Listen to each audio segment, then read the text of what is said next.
suck on 94.1 San Antonio Sports Star, KTFM Floresville. San Antonio's Sports Center.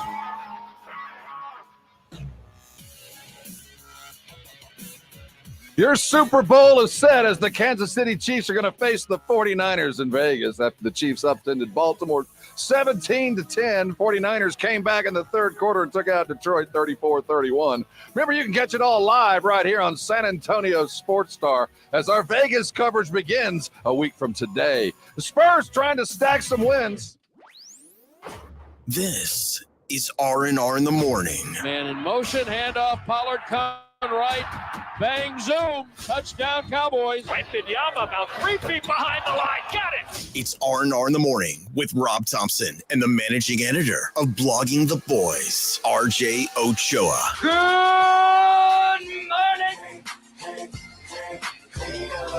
Good morning to you.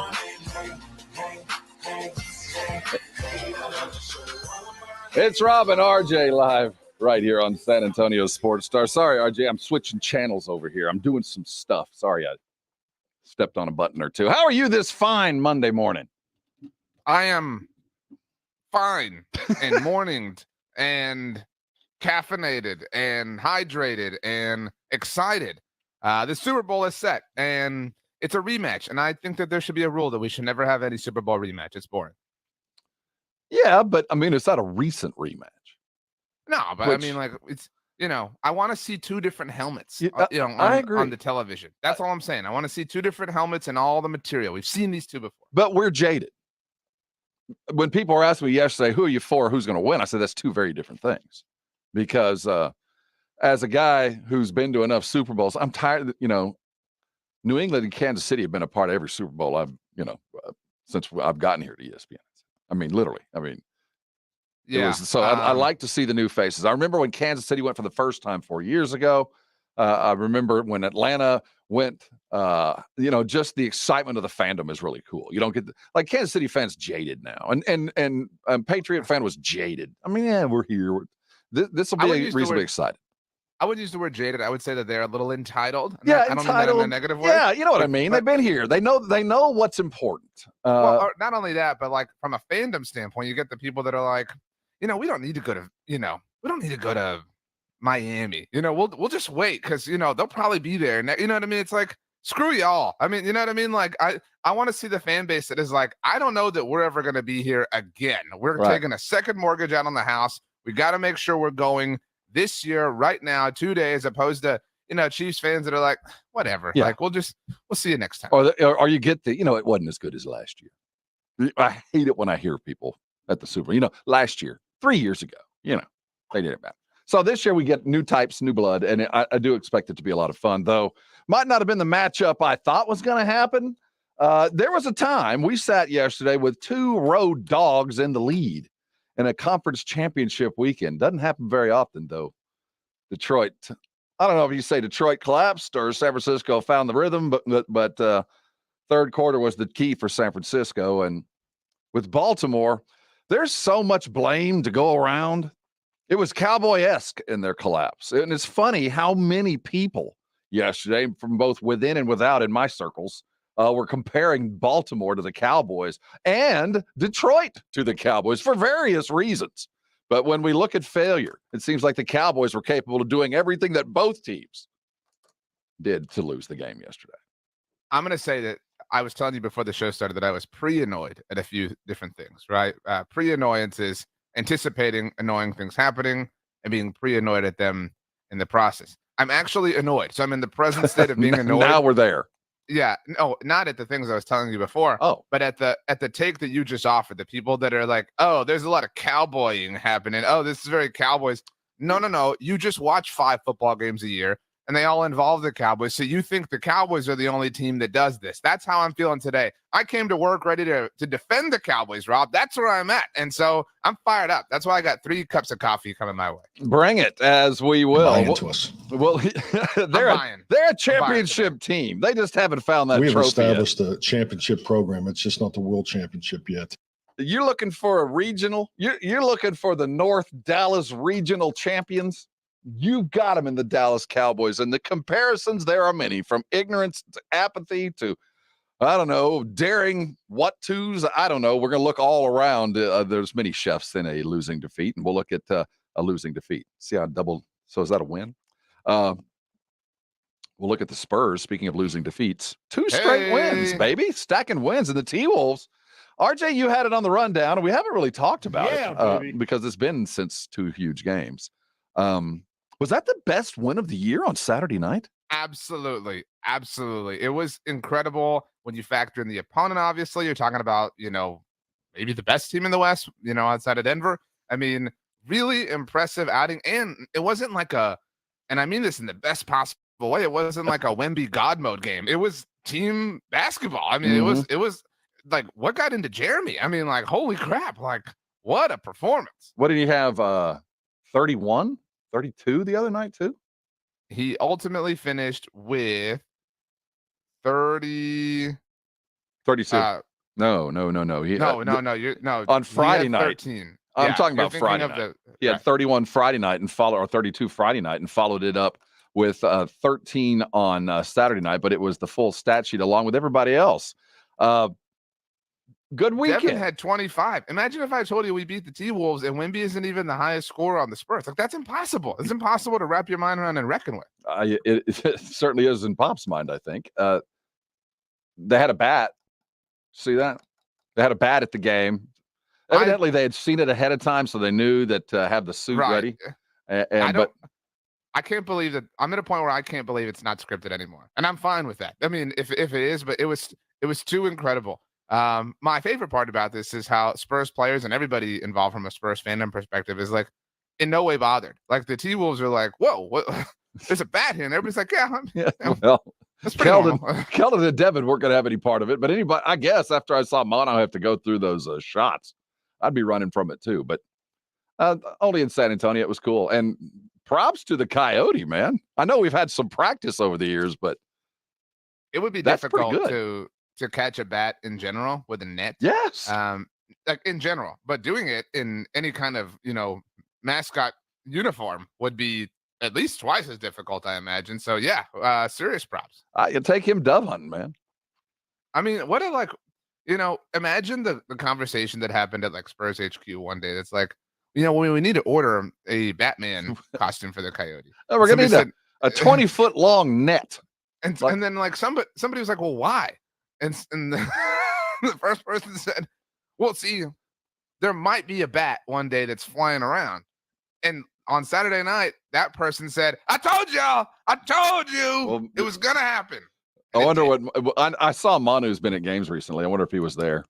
Oh, they showed him. Don't touch it. Showed him Oh, that's right. They did. Don't touch it. Yeah. He, hero we needed. Actually, we didn't need that night. It's been a minute since I've seen the bats. I guess that's a spring thing. I think our bats are in Mexico right now. And the ones that stayed up here, like this snowbird, just stayed up in the dome just to hang out. Or maybe they're coming back. So Spurs undefeated across the weekend. Good vibes. Super Bowl is set. Good vibes. Did you have anything else go along with the vibes? You actually sent a picture. You were grilling. There was a lot of smoke. I made shish kebabs yesterday. Man, I had to. There was I was going to say there was a lot of. That was only halfway, dude. I did both beef and chicken. It's what I went thinking. I only had like my son had a friend and the girlfriend's over, and I wasn't sure who I'd have over. So when you're at the grocery store at 10 o'clock in the morning, and it is me and about, I don't know, 150 other guys look just like me that had come to the grocery store for one purpose, and that was to get what was going to be grilled. So there were all of us standing in various stages of confusion and anger over the meat department. We're all there. It's all of us. We're all same age, same basic attire, trying to figure out exactly what we're going to cook because we've already told people we were going to cook, but had no idea what we were going to cook. Interesting. Well, congratulations on making it through that. So cooking. I bought too much. Oh, wow. That's your fault. Yeah. I mean, so you have leftovers. I don't know why this is a problem that you end up sending it off with folks, but it was just, it was a lot of effort for a little return. Shish kebabs are kind of a middling thing. It's labor intensive, but they're not, to me, it's not that. Give us a grade. Oh, I was a hearty C. Oh wow. I will grade something that I did over the weekend. We watched the Iron Claw. Oh, good for you. And Yeah. returns. What a tragic story. Oh, Obviously. yeah. I mean, goodness gracious. But the movie I thought was exemplary. I mean, what a powerful film. I'll give it a B plus A minus. In fact, one of our guests today, Stephen Serda of Arrowhead Pride, he watched it as well. And we were texting about it, Stephen and I. He only gave it a B plus. Stephen's a bit of a cinephile, so he's a bit of a harder grader than I am. This is a really intense movie. I mean, this is not for the faint of heart. I grew up in the times of the Von Erichs. I saw them wrestle many times growing up. I mean, they were here. I saw them more than once in the convention center. I'm not a wrestling fan or person. Just never been my thing. Like the whole sequence of it is kind of lost. Have you seen the movie? Not yet. There's this isn't a spoiler, but there's a part where what would become Kevin Von Erich's wife, when they're dating and they're courting one another, she says, "Well, isn't it fake?" And his answer was I feel like if somebody explained wrestling that way to me, I would burst out laughing. I would just be like, "I'm sorry." A massive justification for what is just entertainment. I know this is real to you, and I respect that, but it was the way that the answer was given that I was just, and of course he was eating ribs when he was given the answer in the movie. So, but Zac Efron, I think Zac Efron might be the most diverse actor in the world. I mean, this dude's been a wide variety of characters over his career. No, I do. I think he's grown into one. Another kind of Jake Gyllenhaal chameleon who could do a lot of different things. Wow, what a great comp! Look at you. Well, I was saying that knowing that Gyllenhaal's doing a remake right now of a movie that I didn't think needed to be remade. Roadhouse. Yeah, that's an odd choice, but hey, I'm down. Why not? Yeah. What's your favorite Jake Gyllenhaal movie? Oh, there's a lot of them. He's one of them. He's one of those that when he makes a movie, I go see. Nightcrawlers was a great character study. I enjoyed that one. It's been a couple Jake dated Taylor Swift, and we're about to hear all about Taylor Swift for the next 2 weeks. Oh my goodness! Haven't heard about Taylor Swift before. Let my old man heart melt just a little bit. But I'm kind of down with this Travis and Taylor romance. That was a heartfelt hug and kiss there at the end of the game. The sweetest part of the whole AFC Championship celebration for Kansas City was when Andy Reid saw her in the crowd and just kind of pointed at her. And it was just like, she's really one of them. The cool quotient went up. It was really cool. There was a point in time in this, what is clearly a dynastic run for the Chiefs, where I found them, and I think everybody found them to be annoying, and we all were kind of celebrating their failures, maybe around when the Bengals beat them in the AFC title game. But now I'm just like, I've reached the point, and I know this is a heavy comparison, but I do think it's apt, that a lot of people reached with LeBron, ourselves certainly not included. But the I know exactly what you're talking about. I want to be able to say that I experienced greatness. I want to be able to say I saw the greatest of all time. I want to be able to just, I want to see it be the greatest thing it can possibly be so I can experience it. Right. I'm kind of there with the Chiefs. I think we're right. I think we're all on that line. And we're going to talk about it. Our Super Bowl matchup is set. Is this the best matchup? Is this the one you chose? Well, this is what we got. We'll look at how it got here and what we expect to see. That's coming up because we're wire to wire. Big game coverage. If there's something to be said, we're saying it right here on San Antonio Sports Star. We're talking about it next. The Super Bowl's coming. We'll be there right here on 94.1 San Antonio Sports Star. Super Bowl 58 in Vegas is set. It's the Chiefs and Niners. Hear it right here on your exclusive home for the Super Bowl. 94.1 San Antonio Sports Star. Joe Reinagel here. I want to tell you about something that has completely changed my life. I had vision correction surgery at Parkhurst New Vision. The results are amazing. The readers are a thing of the past. Hey, if you're like me and tired of those glasses, call Parkhurst New Vision at 210-585-2020. They offer a variety of services like vision correction surgery. So call Parkhurst New Vision, 210-585-2020, or get them online at sanantoniolasik.com.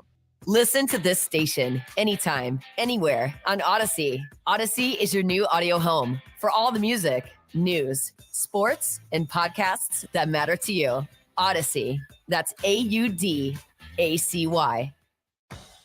It's the Southern Recipe Small Batch Pork Rind Appreciation Day celebration. Enter to win $5,000 cash, tailgating prizes, plus Southern Recipe Small Batch Pork Rinds when you pass the pigskin. Enter at porkrindappreciationday.com. That's porkrindappreciationday.com. And make sure to pick up the protein-packed, bold flavors of Southern Recipe Small Batch Pork Rinds today at H-E-B.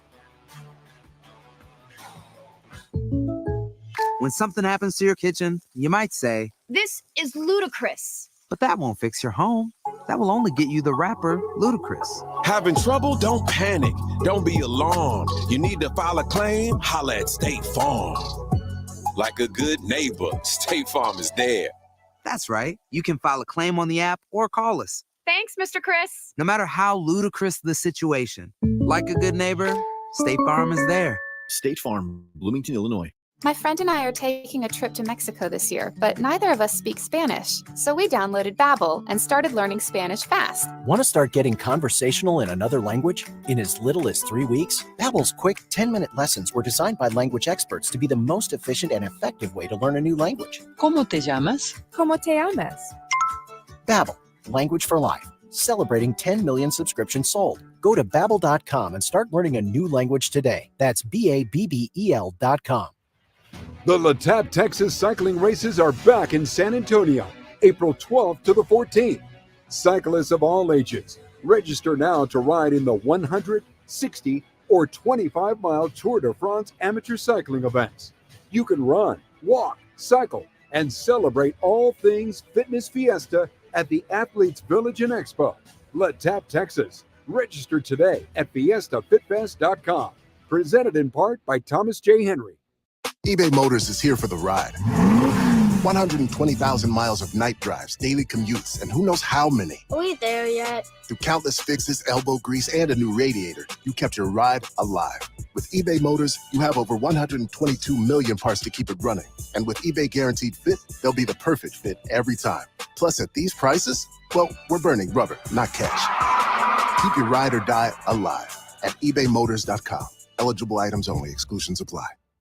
If you only have a 401k, you're not getting the most for retirement. Wait, what? Add a Robinhood IRA on top, then they'll boost it by 3%. You can do that? And if you transfer in any retirement account, you get 3% on top of that. Is there a limit to the match? No limit. Robinhood Gold gets you the biggest contribution match of any IRA on the market. Sign up for Robinhood Gold at Robinhood.com/boost by April 30th. Subscription fees apply. Investing involves risk. 3% match requires gold for 1 year from first match. Must keep IRA for 5 years. Match on transfers subject to additional terms and conditions. Robinhood Financial LLC, member SIPC. Well, family, this new year is off to a great start. Everybody, how are those New Year's resolutions? Dear, my resolution is to cut my damaged hair and just start over. Dad, my resolution is to take better care of my skin. It's so dry. Ew. Pops, my New Year's resolution is to work out at the gym. Go up and drink a gallon of bottled water every day. My resolution is to take up skydiving. Mom, you're 96. Don't you make me get it. Family, my resolution is to replace all our appliances that have been destroyed over the years by hard water. Sounds like your family needs to start the new year off with installing a Connecticut water system and get a head start on all those resolutions. This guy's making sense. There's a reason why we say Connecticut is the last water softener you'll ever own. Call us at 656-PURE. I'll even let you try a Connecticut water system for free. We'll change your water, and it'll change your life. The last water softener you'll ever own. Connecticut. SA.com.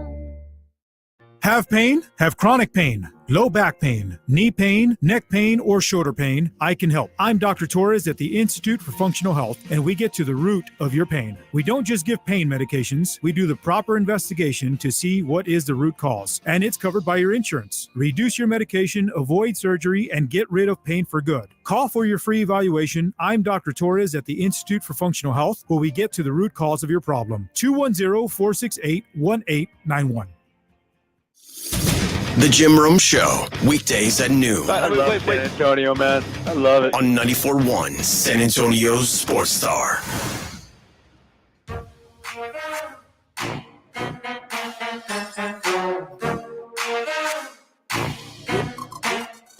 Rob and RJ on a Get Ready Monday. We're just 13 days away from Super Bowl we're at LV Triple I. True. Yeah, we're LV almost Triple to the LVIV, but now we're at the LVII. LVIV is going to be awkward. I will never forgive the NFL for abandoning Super Bowl L at Super Bowl 50. It would have been fine. Nobody would have cared. Just left it. Would have been cool. You know, I know that everybody had a whole deal about the color scheme conspiracy thing. Mm-hmm. I have a different bone to pick. I hate with a capital H that the NFL's logos now don't have the Lombardi Trophy centered. Wow, that's a minor change that had gone wholly unnoticed by many, but you. They're doing it to balance out the LV, Oh, it's just a temporary fix for the logo. Yeah, I mean, like it's kind of a moving. It should be centered no matter what the numerals are. I mean, it looks stupid when it's not. You told us pre-show, and you reinforced it as we began that you were pre-prepared to be angry. Yeah. About the comparisons. Well, I'm angry. I'm just floating around on the interwebs is the Dan Campbell is to going for it or game management as Mike McCarthy is to clock management. There's two takes going around. There's and everyone thinks they're the most clever person in the world when they say this. Oh, Dan Campbell's coaching like Mike McCarthy. I thought Dak Prescott played for the Cowboys as the Ravens collapsed. Well, the Ravens are really cowboying right now. Guys, come on. I mean, like, there's a lot of material to work with. Be more clever in your insults. I mean, seriously, like you want to drag the Cowboys? Let's do it together. Like, there are a lot of verifiable reasons, but like, this is embarrassing. I mean, I hold human beings to a higher standard of intellect than this, but my point with this is, and I'll go chronologically here, as the Ravens imploded, I mean, like, completely imploded, took themselves out of this game. They were not the better team, to be very clear, but people act now like the Cowboys are the only team to implode and to poop on themselves in a playoff game. And I'm not here to deny that happened. The Cowboys imploded and pooped on themselves and vomited on themselves. I mean, it was a cataclysmic, just overall, throw up poop session. I mean, like, that's what it was. But they are not the first team to ever do that. They are not the last team. And in fact, what I think we have seen and learned as the cooler heads begin to prevail, what I hope is the case at least, is that this is kind of a common thing. And then it is very, very, very difficult to not poop on yourself in the playoffs. Come on. Just welcome everybody to the party, because I'd rather be the gold standard. I mean, in all of things, you're now the Mendoza line. The Cowboys are now the Mendoza line. They are now that thing that you compared to when you're pooping the bed. Zay Flowers went Sam Williams. Lamar Jackson went all Dak Prescott. Dan Campbell went all Mike McCarthy. We choose how silly we are going to be. We don't have to be this silly. You recognize that Zay Flowers is a first-round draft pick? Like, we're gonna hand all these awards, and rightfully so, to the Ravens and give them all their props and regard them as this really forward-thinking team, which they really are. The penalty that Roquan Smith drew at the end was brilliant. I mean, that was, and he got a little lick awesome. in too. But look, here's Manny. I love you, whoever you are, wherever you are. I hope the coffee was amazing. But get out of here with these kind of comments. Lamar is Dak in purple. Let's get more clever than this. So what is like?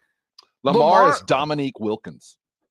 I mean, it is obnoxious how people only think these things about the Cowboys. And we don't have to do that as a society. That's all I'm saying. Pumbaa, thank you. Where's Timon? Says in the chat, Stephen A would be more tolerable if he understood what RJ is saying. Like, it is very common for teams to wet the bed like this. Think about the Bills. There's a feel of what about to this, though, RJ? There is a feel of, you can't. Well, there is. It's pot calling the kettle black. I mean, there's 1,000 different comparative things I could bring up, but it is Cowboy-esque because the Cowboys have done everything that we're talking about. Maybe not all at once, but consistently, one of the things that we're talking about has happened to the Cowboys over the last 25 years. Whether it be stupid penalties, clock management, miracle plays.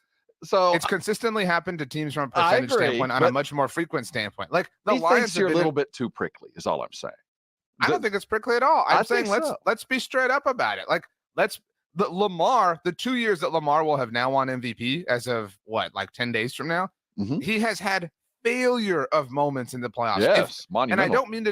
I don't mean to like flip to the other end of the spectrum here and be like, if this were Dak Prescott, because a lot of people are doing that in the wrong way.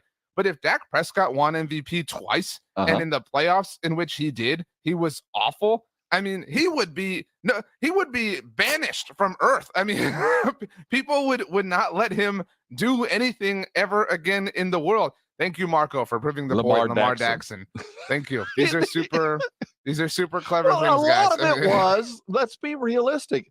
It's because it felt very Cowboy-esque. It did. It did. There's a reason why. But the sporting zeitgeist fell on the Cowboys. There's a reason why the whole country, whether we're Cowboy fan or not, went, wow, that really felt like the Cowboys there with Baltimore. That was dumb as all get out. Is it Cowboy-esque when Dan Campbell decides to I hate that people are saying, oh, you have to live and die by the sword. You don't have to belly flop on the sword like Dan Campbell did in the NFC Championship game. RJ, you know what? Let me adjust something real quick. As a Cowboy fan, I watched it. As I watched Baltimore, just to forget to run the ball. Just like, you know what? This Gus Edwards dude, who?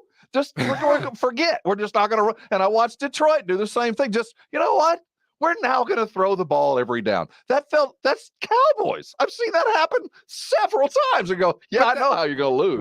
Why is it not Ravens-esque? The Ravens just did it. The Ravens literally were the team doing it. And I hope Raven fan goes, I saw the Cowboys do it. But as a Cowboys fan who has seen it happen over and over, it is easy for me to apply the reasons why both of these teams lost to me, because I've seen both reasons occur to the Cowboys. I've seen everything that happened to them both has teams happened lost to me. is because it's really, really, really hard to win in the playoffs. And now we're at a point with the Kansas City Chiefs where you're outthinking yourself. I mean, they are a dynasty now, and you're fighting that. Do you know over the last 5 years, there are 6 teams. In 5 years, there are 6 teams who have been to the Super Bowl. That's 10 possible Super Bowl appearances, okay?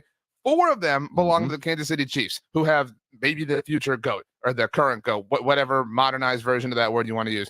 2 of them are the San Francisco 49ers, who have Kyle Shanahan, definitely the modern day GOAT from an offensive play calling standpoint. One of the appearances belongs to the Buccaneers, who have the all-time or had the all-time GOAT in that particular run. One of them belongs to the Rams, who were a great team and caught the right breaks at the right time. One of them belongs to the Bengals, who were the only team to stand in the way of the GOAT on the AFC side of things. And the other one belongs to the Philadelphia Eagles, who had like a 100th percentile season in 2022 and almost pulled it off. So it's almost as if you have to have like a historically great thing to win in the playoffs and go on a run. And have the Cowboys had that? No, I'm not going to deny that whatsoever. But to act like they're right. Yeah, I mean, and they had a fraud failure of a playoff loss. Multiple things can be true here, but we don't have to be this society of people that goes, oh, man, I just, I could have sworn that Mike McCarthy was in Cabo this week. I can't believe that the Ravens put him on their sideline. Stop it. Be smarter than this. You're funnier than that, people. I thought Lamar Jackson looked far more like Tony Romo than Dak Prescott, but that was just me. Man, Romo is an awful announcer these days. He has really lost it. And Greg Olsen is bad. Brilliant beyond compare, and it's too bad he won't be doing the Super Bowl. Now his partner I can take or leave, but Greg Olsen is KB. He's good. He is. He's got a big game voice, man. He does. And there's something about these guys though. It takes about 5 years for him to take. I mean, it's those guys. You know what I mean? Totally disagree. For me, it does. I'm a Pat Summerall guy. I'm still getting over the loss of Pat Summerall. So give me that. No, and I think Joe and Troy are probably the best friends of all duos, but I think Kevin and Greg are up there. They're getting there. They're buddy. Greg is the best color analyst in the game. And again, all these, I tweeted about that on Sunday, and all these Cowboys fans who have had a million, Olsen and Burkhardt and Aaron Andrews and Tom and all the games, he sucks. He's terrible. Well, guys, you're not the biggest victims in the world. All right, you haven't been cursed to have Greg Olsen call your favorite football team's games a lot. He's really good at this, I promise. But I mean, most fans only watch their team. That's what happens. That's this whole phenomenon explained. Yes. And so a lot of these people who filled our text messages and whatever yesterday was like, Lamar Jackson. We're watching the Ravens for like the 3rd time this year. And so they have done this stuff too. And other teams have done this in the playoffs, not just the Cowboys. Manny says, are we going to crucify Lamar like they would if Dak played like that? They did. They're still doing Dak like that. When Lamar did it, they're doing Dak like that. Well, I'm the Dan Campbell of radio clock management. We're going for it, Edwin. We'll be right back. You're going to hear from that coach about a fourth down call coming up. Robin RJ right here on 94.1 San Antonio Sports Star. It's The Blitz with Jason and Joe. Afternoons at 2. Coming up on The Blitz, we finally have a Super Bowl matchup. All the reaction from the conference championship games on Sunday. The coaching carousel continues to turn with Dan Quinn, and we'll get caught up on the San Antonio Spurs. The Blitz, Monday starting at 2. The Blitz with Jason and Joe. Afternoons at 2 on 94.1 San Antonio Sports Star. Flight by Yuengling is the next generation of light beer. For those who don't follow trends, but craft them. Flight by Yuengling is 12 ounces of uncompromised refreshment from America's oldest brewery with only 2.6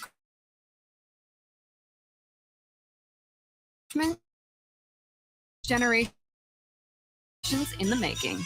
Don't just raise a glass, raise the bar. Flight by Yuengling. Available wherever beer is sold. DG Yuengling and Son Incorporated. Pottsville, Pennsylvania. Please enjoy responsibly. Text privacy policy and terms and conditions posted at textplan.us. Texting enrolls for recurring automated text marketing messages. Message and data rates may apply. Reply stop, opt out. Go to nomoredraftywindows.com for full offer details. Attention all homeowners. Do you know when to replace your windows? Feeling too hot or cold? It's time to replace. Fog between the glass. Time to replace. Spending too much on expensive energy that literally goes out the window? It's definitely time to replace. If you've put off replacing windows in your home because it's too expensive, here's great news. You can now get a free in-home window consultation and free price quote from Renewal by Andersen, the company with the most 5-star reviews among leading full-service window replacement companies. And right now, you can save $359 off every window and $887 off every door. Just text RENEWAL to 200-300 for your free consultation on top-quality affordable windows or patio doors for no dollars down, no payments, and no interest for a year. That's right. You don't pay a dime for an entire year. Plus, save $359 off every window and $887 off every door. But hurry, these big dollar savings end this month. Text RENEWAL to 200-300 right now. Text the word RENEWAL to 200-300.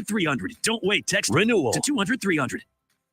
If you only have a 401k, you're not getting the most for retirement. Wait, what? Add a Robinhood IRA on top, then they'll boost it by 3%. You can do that? And if you transfer in any retirement account, you get 3% on top of that. Is there a limit to the match? No limit. Robinhood Gold gets you the biggest contribution match of any IRA on the market. Sign up for Robinhood Gold at Robinhood.com/boost by April 30th. Subscription fees apply. Investing involves risk. 3% match requires gold for 1 year from first match. Must keep IRA for 5 years. Match on transfers subject to additional terms and conditions. Robinhood Financial LLC, member SIPC.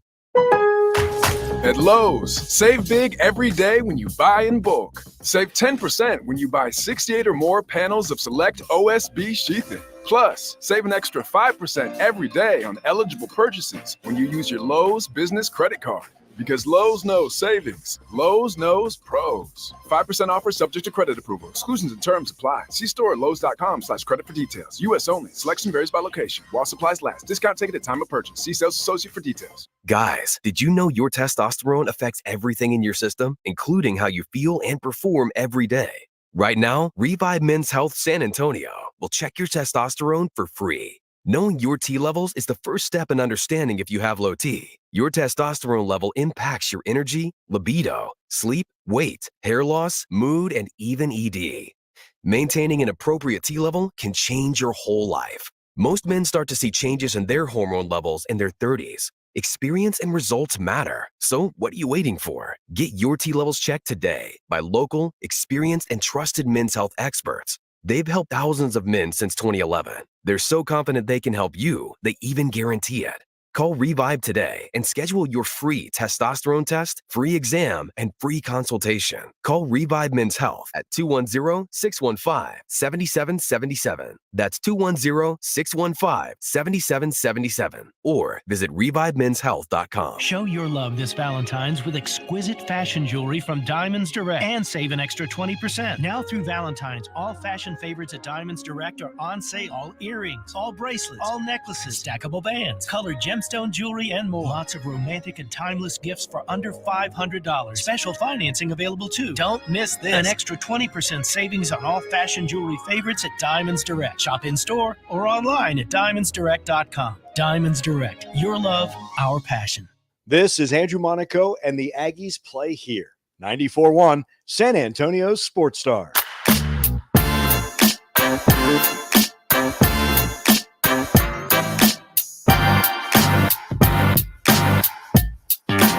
Rob and RJ here on San Antonio Sports Star.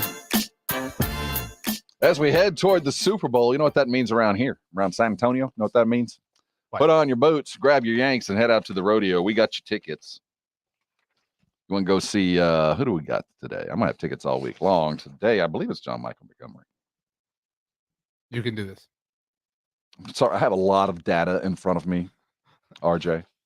It's Monday. Believe in you. It's Neil McCoy. Oh, I'm sorry. There we go. Neil McCoy. I wasn't even close. But I do have Neil McCoy tickets, and I'm going to give those away to our early crew. But you're going to have to be here at 7 o'clock to get them. Ooh. That's fair. Yeah, I think it's fair. So Dan Campbell's going to have to go through a little bit this week. I mean, you've been propped up, and you were everybody's sweetheart for a little while. And hey, man, you're a wildcatter. Sometimes you drill holes and they come up dry. Some days it's chicken. Some days it's feathers. I could go on and on, RJ. This is Dan Campbell explaining to us about his fourth downs. I just felt really good about us converting and getting our momentum and not letting them play long ball. You know, they were bleeding the clock out. That's what they do. And I wanted to get the upper hand back. And it's easy hindsight, and I get it. You know, I get that. But I don't regret those decisions. And that's hard because, you know, we didn't come through. It wasn't able to work out, but I don't. And I understand the scrutiny I'll get. That's part of the gig, man. But it just didn't work out. It's part of the gig, dude. Dude, I love Dan Campbell, but miss me with the self-martyrization of it all. Like, I know that everyone's going to talk about the super controversial decision, but, you know, or that's stupid. just Look, I am a fan of, you mentioned the word data.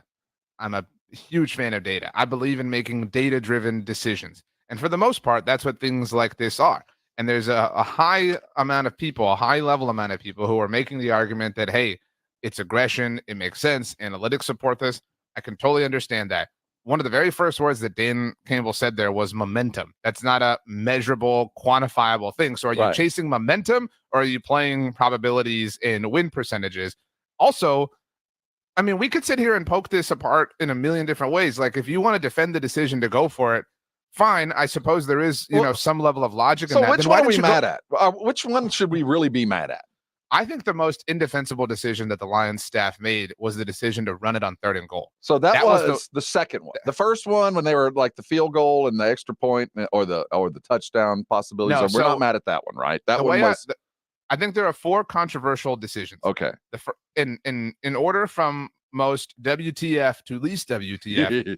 Number 1 is running the ball on 3rd and goal when you're down 10 with no timeouts underneath the 2-minute warning. But you cannot do that. There were some. He had timeouts though, right? He didn't. They didn't that's have right. it. I'm sorry. They had 3 timeouts. But in that, I'm sorry, I misspoke. But in that moment, the timeout is more valuable. That you need that timeout. And I'm not mad at him. No, but you should be, because having to burn that. You should be, because he having made to burn the right decision at the end of the day. No, he didn't. Having to burn that timeout means that you can't play defense. You need all 3 clock stoppages to be able to play defense. That's why they weren't able to get the ball back in part. And so that's number 1 in terms of list of dumb decisions. Number 2, if you're going to be Mr. I played the probabilities and I went for it, and if you're going to live under that or through that prism, that's where you get it.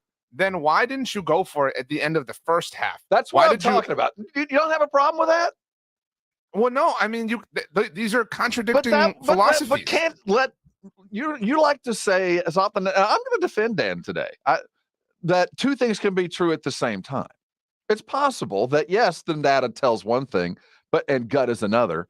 And Dan Campbell's a gut coach. I mean, he is. Now he can come back, and at the end of the day, I think circumstances forced him to kick that field goal. He'd have much rather gone for it. I'm surprised he didn't right there. And I think to the end of his days, he's going to be more upset with himself for the lack of going for it than what happened in the second half. I get that sense in my mind. That's really my biggest gripe with this, is if you want to be somebody, and I recognize this is kind of a farther and fewer in between sort of thing on Monday morning, but if you want to be somebody who defends the decision, right? You're somebody who says, no, analytics say go. I'm cool with this and whatever. This is who they've been. This is how they've gotten here. Whatever. Okay, fine. You want to live that way. Then you have to criticize them for not going for it at the end of the first half, because they lived diametrically opposite throughout like one football game. And so a lot of people have brought up that over the course of the season, I believe they went for it 17 of 20 times in situations that called to go for it. So my question would be, again, if we're going to live purely off of data, why didn't you go for it 20 times?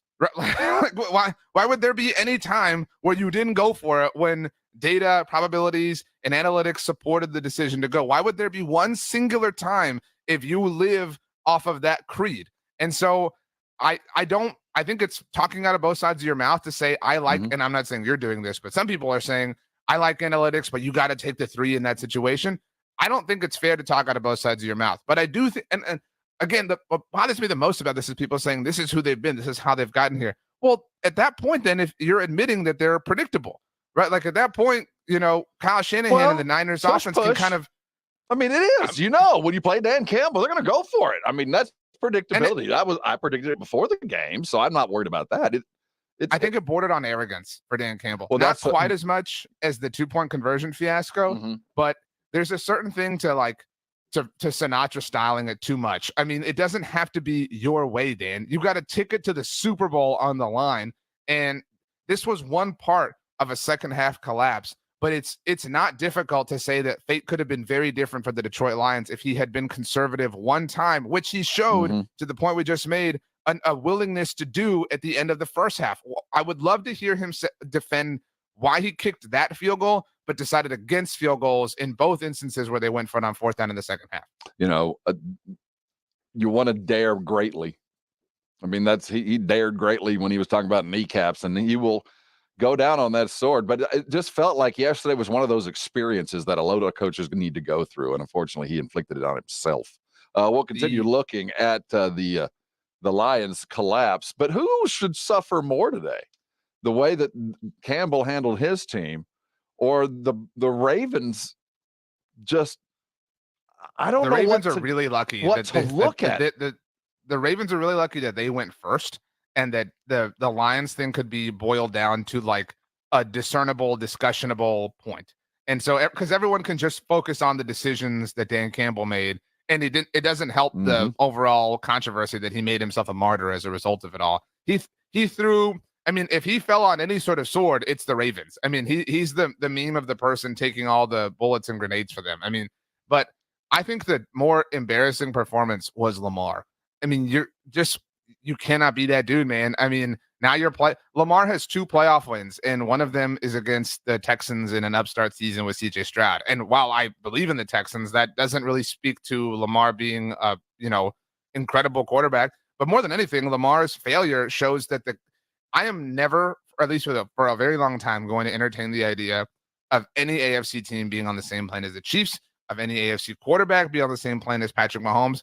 There is a Grand Canyon-sized gap between them and everybody else.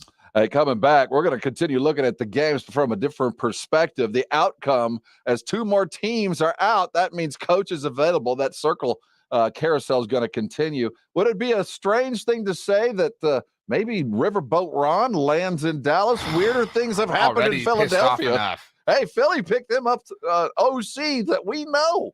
Well, look at that carousel as it's going to continue to spin. 2 jobs are open. What's going to change today as new coaches are now available? This is going to be fun over the next couple of days as we're headed toward the big game. We want to take you with us. He is RJ. I am Rob. We'll be right back here on 94.1 San Antonio Sports Star. The professional football playoffs are here. Out of the gun, back to Dak. Left side of the end zone. Touchdown.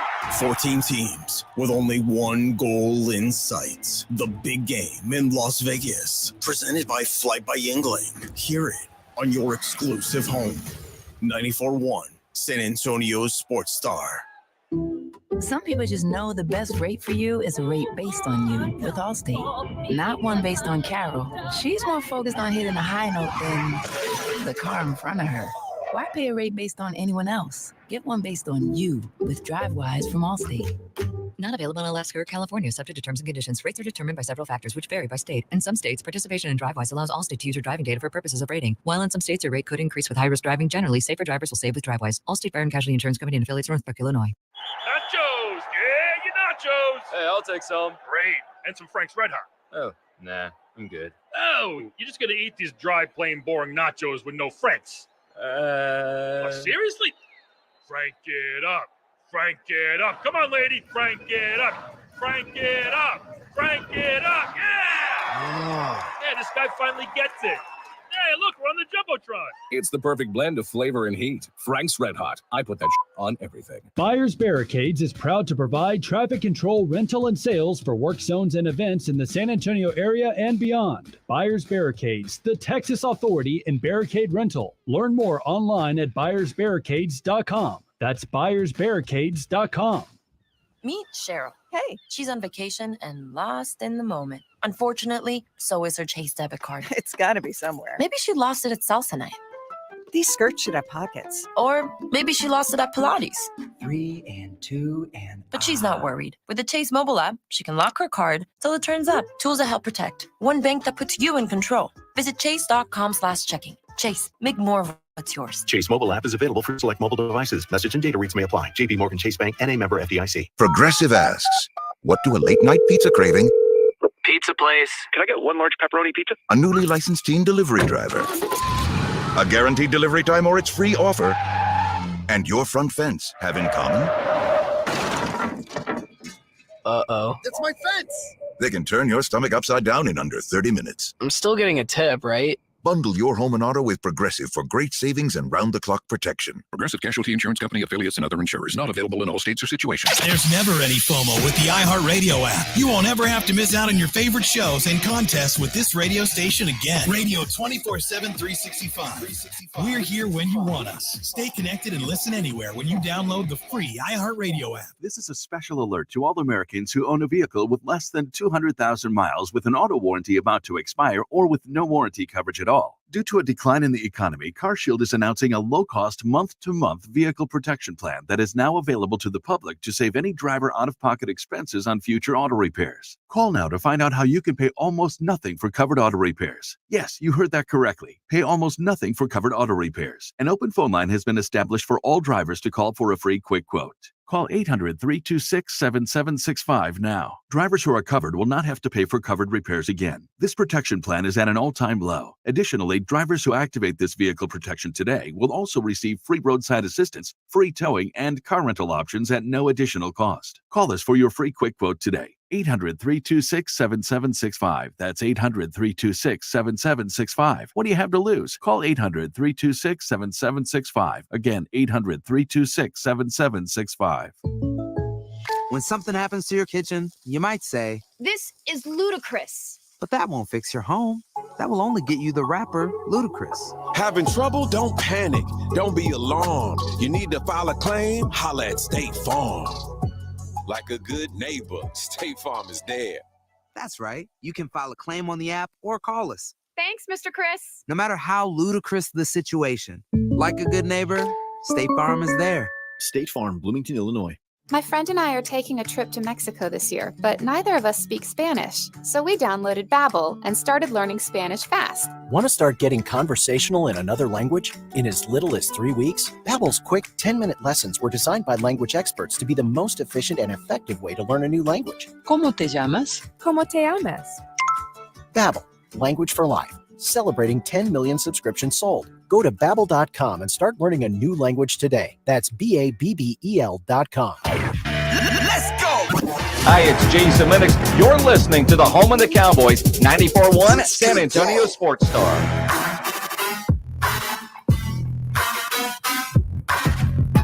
You're on 94.1 San Antonio Sports Star. He's the boss, he's the boys' managing editor. You reached out. We're going to have some of the insightful types join us today. Stats will be with us in a couple minutes. He was with us last week. Rob Stats Guerrero, will be here at 7:30. I don't think he slept. Probably not. Probably a little bit. He's a hard worker, so he's been doing a lot of stuff since the Niners won. You get a nickname like Stats. And then Stephen Serda of Arrowhead Pride will join us. Well, I'll tell you what, I do want to give some credit to Kansas City's defense. It felt like they had 14 guys on the field yesterday. Baltimore was in a phone booth, man. There was never any room all day. No, I doing some player prop stuff, took higher more on a lot of things and just was left with some goose eggs because it was a really frustrating day. It was a frustrating day to start for the Cowboys, even though the Cowboys didn't play, because I have probably not had more fun trashing anyone over the last few years than Ron Rivera. Yeah. And when the Eagles interviewed him for their defensive coordinator position, that led me to have all sorts of fun, Rob, because I was like, oh, right on. the dude who I've been trashing is about to go to the Eagles. This is great. And you still kind of got that, right? Kind of. No, because the Eagles got a defensive coordinator that makes me very nervous. On the OC side. Fangio, we know who Fangio is, though. I'm very thrilled with it, with the fact that Kellen Moore is heading to Philadelphia. I had to pause the Iron Claw to write that article, by the way. I was very upset about it. But what do you mean pause? Oh, you had the I had the screener. Yeah, the screener. You have the shareables on that? Oh, we'll talk about that off. But the idea that Dallas would bring in Ron Rivera makes me want to. I have no problem with it, RJ. None. Then you are massively misinformed. Why? Because he's been awful. He has been. You know that there's the tools you got, man. I think that there are 4 or 5 teams. It's 4 or 5 that have won a division with a sub 500 record, like ever, like in the history of the NFL. Ron Rivera was the head coach of 2 of them. I mean, like he is the luckiest person of like none of his success is real. So he's obviously been the head coach of the Commanders or the Washington franchise since 2020. In that time span, their defense, which is supposed to be his thing, ranks 16th in EPA per play. I mean, they are average at best. They were awful last year. They were okay 2 years ago. I mean, and to be fair, they traded away some pieces at the deadline this past year, but no, I want this. And this is just Dan Quinn. This is just a guy with head coaching experience, a leader of men. Get out of here. Let's get modern people. Hey, we don't need these old minds. It wasn't that long ago. We loved Dan Quinn. Wasn't that long ago. I've been out for like 8 months on Dan Quinn. I'm not that out on Rivera, man. I don't think. I mean, then I'm out on you. How about that? How about we're out on this hour? Hey, coming back. Not only do I have rodeo tickets, but the silver and black. Those guys are riding a win wave. 2 in a row. Will they get 3? We're talking about it next. This is 94.1 San Antonio Sports Star. It's The Blitz with Jason and Joe. Afternoons at 2. Coming up on The Blitz, we finally have a Super Bowl matchup. All the reaction from the conference championship games on Sunday. The coaching carousel continues to turn with Dan Quinn, and we'll get caught up on the San Antonio Spurs. The Blitz, Monday starting at 2. The Blitz with Jason and Joe. Afternoons at 2 on 94.1 San Antonio Sports Star. Get the appliances you need right away at Lowe's. Explore the largest assortment of brands you trust, like Whirlpool, Samsung, and LG, in-store or online at the best values. Plus, take advantage of our everyday financing offers on top items, from refrigerators to laundry pairs. And there's more. Get your new appliances delivered or installed quickly at your convenience. Because Lowe's knows appliances, Lowe's knows home improvement. Subject to credit approval. We're from Washington. We love Febrez's new scent. Refresh and energize. So much we made a song about it. I can't escape this feeling inside. Refresh and energize. It's a mood, it's a vibe. Breathing for the first time. So free, so alive. Breathe happy for free. Smells like paradise. Breathe happy for free. La, la, la, la, la.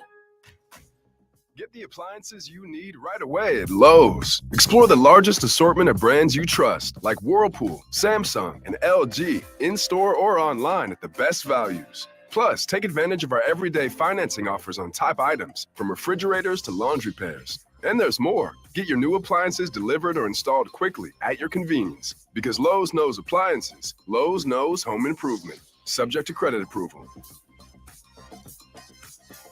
At Progressive, we love sports and saving you money, so we bundled them together. The final horse now in the gate, and they're off. They're starting off with a double toe loop jump, leaving a difficult 7-10 split. As there's movement on the inside rail. Only 9 pins separate them now as they head to the final quarter mile. They're neck and neck. It's down to the last frame. Here comes the axle jump.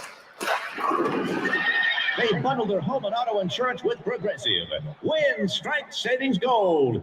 Progressive Casualty Insurance Company, affiliates, and other insurers. Not available in all states or situations. Eczema flaring up again? We have good news. Exoderm. If you or someone you love suffers from eczema or dermatitis, get Exoderm, the common sense answer for eczema. This stuff really does work. Exoderm contains the #1 doctor-recommended ingredient in a clean hypoallergenic cream with no harsh additives. Take back control of your eczema with affordable, fast-acting Exoderm Flare Control Cream. Exoderm. It's in the first aid aisle of your local Walmart, H-E-B, and other fine stores.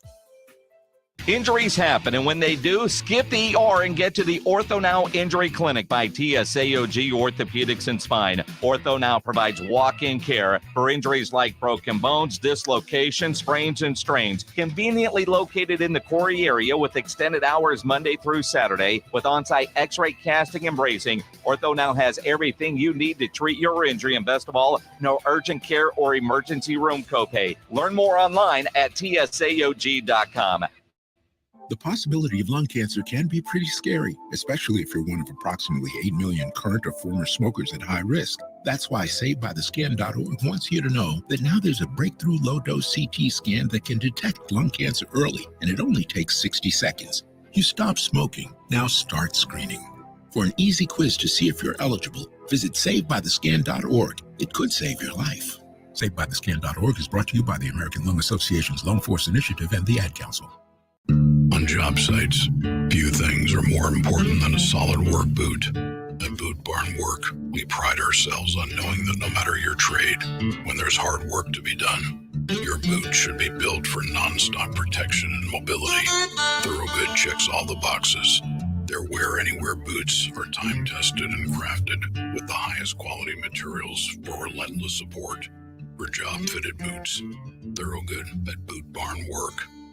Texting privacy policy and terms and conditions posted at textplan.us. Texting enrolls for recurring automated text marketing messages. Message and data rates may apply or play. Stop, opt out. Go to nomoredraftywindows.com for full offer details. Attention all homeowners. Do you know when to replace your windows? Feeling too hot or cold? It's time to replace. Fog between the glass? Time to replace. Spending too much on expensive energy that literally goes out the window? It's definitely time to replace. If you've put off replacing windows in your home because it's too expensive, here's great news. You can now get a free in-home window consultation and free price quote from Renewal by Andersen, the company with the most 5-star reviews among leading full-service window replacement companies. And right now, you can save $359 off every window and $887 off every door. Just text RENEWAL to 200-300 for your free consultation on top-quality affordable windows or patio doors for no dollars down, no payments, and no interest for a year. That's right. You don't pay a dime for an entire year. Plus, save $359 off every window and $887 off every door. But hurry, these big dollar savings end this month. Text RENEWAL to 200-300 right now. Text the word RENEWAL to 200-300. Don't wait. Text RENEWAL to 200-300. They're local, they're San Antonio, and they know sports. They're R&R in the Morning, KTFM Floresville, and SASportsStar.com. San Antonio's Sports Center. In the NFL, your Super Bowl is set as the Kansas City Chiefs will face the 49ers in Las Vegas after they upended Baltimore 17-10. The 49ers came back to beat Detroit 34-31. You'll catch it all live right here on San Antonio Sports Stars. Your Spurs are riding a 2-game win streak. Can they make it 3? They'll try it tonight against the Wizards.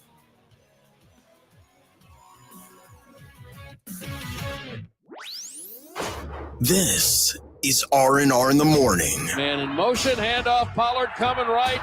Bang, zoom, touchdown Cowboys. Wembanyama about 3 feet behind the line, got it. It's R&R in the Morning with Rob Thompson and the managing editor of Blogging the Boys, RJ Ochoa. Good morning.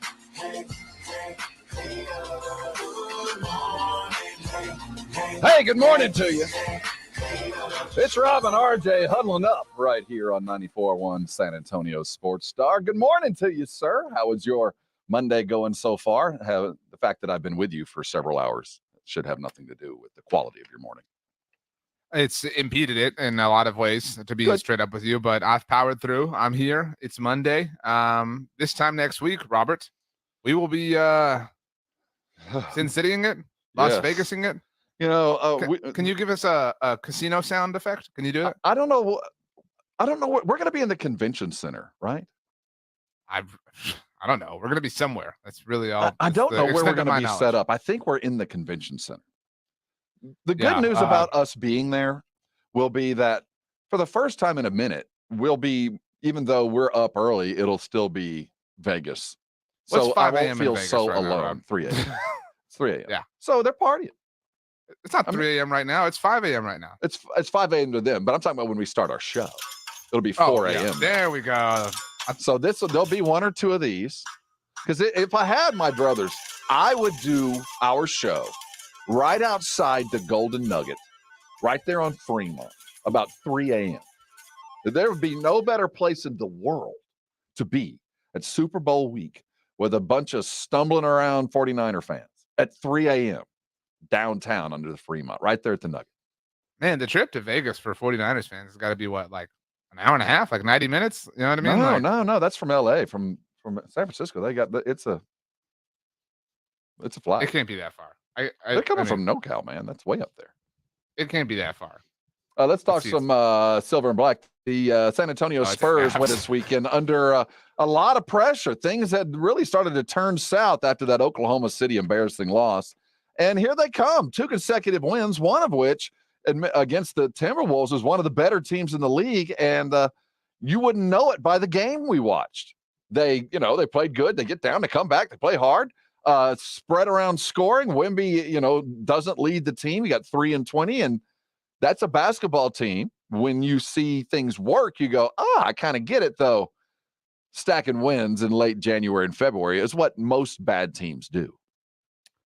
Wow. Way to be super lame about this, because I wouldn't say anything negative or pessimistic about this. This was an awesome win on Saturday. And honestly, I think the final score doesn't even reflect. This was a comfortable win. I mean, it got hairy and sticky at the end, obviously, but it was a comfortable win for the Spurs. And the fact that Wemby wasn't like going off, I mean, which is really kind of an incredible thing to say. I mean, he has this ho-hum sort of like 20-point game. Oh, yeah, whatever. But like, I mean, this was a really complete team effort from the Spurs. And so, I mean, I would be lying if I said that I didn't check the overall standings. Like, as a result, it was like, how far out? Like, like, is this possible? It was. I immediately came right back down to earth. But they're finally playing like a legitimate basketball operation. They're finally, if you start stealing some wins like this, like if you miss out on the playoffs, so be it. But at least you are competitive. Did you see, by the way, the note about their win, our win, I should say, on Saturday night, and the fact, by the way, nobody's more grateful for the NFL playoffs than the Oklahoma City. So did you see the deal that came as a result, or what the statistic was in the aftermath of the Spurs win and Pistons win? On the same night with they were back-to-back games, back-to-back days. So the Spurs had a winning percentage of 200, obviously, and beat the Timberwolves, who had a winning percentage of 711. So 71%, 20%, whatever. The Pistons at 11% beat the Thunder, who were at 71%. According to Elias, it is the first time teams with win percentages of at least 500% or 0.500 lower than their opponent have won on consecutive days. That's crazy. And the thing is, Oklahoma City pantsed us, but in between lost to Portland and lost to Detroit. Very strange bump there. But the win we had wasn't against just anybody. I mean, it was against Minnesota. It was extraordinary. This is a high quality win. And it was a come from. They're down by 12 at halftime against a Timberwolf team that has been first or second in the West. It was over 2 weeks ago. It's over. You figure, okay, I wonder how well Champagne's going to go tonight. I wonder how many minutes we're going to get to see Skilishvili. That guy. How many are we going to get to see that at 12 down to a quality team like that? You think it's over? And the fight to come back, the Wemby effort against Gobert. There's lots of little things inside this game that are worthy of praise. But I think that we're finally seeing some of the benefit of being patient, and that's going to be what's going to be continue to be preached as we close out this season. But patience is one thing. We like to see these wins. It gives us some purpose. I agree, and it's buzzer beater wins are cool. Again, the style that this was really mattered, I think. So according to ESPN's win probability, Spurs overtook the win probability with 7:14 left in the game at 96-95, and they never relinquished it. Like, think about it. They played over 7 minutes, as the favorite to win the game, and they held on. I mean, and it wasn't just like they were, favorites because they were up by 12 points. I mean, it was a tough back and forth, but that's what I'm saying. It was kind of not quite cruise control. This really, this is the future building, future churning type of win. This is the kind of experience that everybody involved, really needs. And man, I mean, best win of the season? I think so. If you say no, you're a grouch. Well, I mean, early on, that looking back, we'll go, how the hell did they beat Phoenix? But between then and now, it mattered. And it mattered because it was how they won. It mattered because they outscored the Timberwolves by 11 in the fourth quarter. It mattered that Jeremy Sohan was everything that you want Jeremy to be in the fourth quarter. I mean, just a little bit of everything. It mattered that apart from his scoring, you had Devin hit big shots. They didn't play particularly great defense, but they never do. But they had enough offense and timely shooting in the fourth to go, okay, now I can see what I assume Pop and the crew have seen in practice, where you go, okay, I get it. But let's stack these and let's see some more, because the questions that were here on Thursday are still here. But it feels better today. They're still here, but I do think they've subsided a little bit in intensity. I mean, getting this win was big. And we talked obviously going into the weekend about the Portland game, and that, was a comfy win ultimately, but I honestly was probably kind of a tougher, kind of nail to grind than the Minnesota win. Despite what the box score ultimately reflects. And so you got 2 in a row. You haven't gotten 3 in a row all year. You got a chance tonight against the Washington team. You should. I mean, and by the way, they were favored in that Portland game, and then they crushed them again from a final score standpoint. Like, they should. This is 3 in a row. It's happening. Lock it up. No Malachi Brenham at all. Just 4-point favorite. I saw Jeff McDonald was tweeting about this. He, just kind of saying when the Spurs are favored, it's for a reason. 4-point favorites tonight. Spurs are. I found it very interesting that Brenham's numbers they're gone.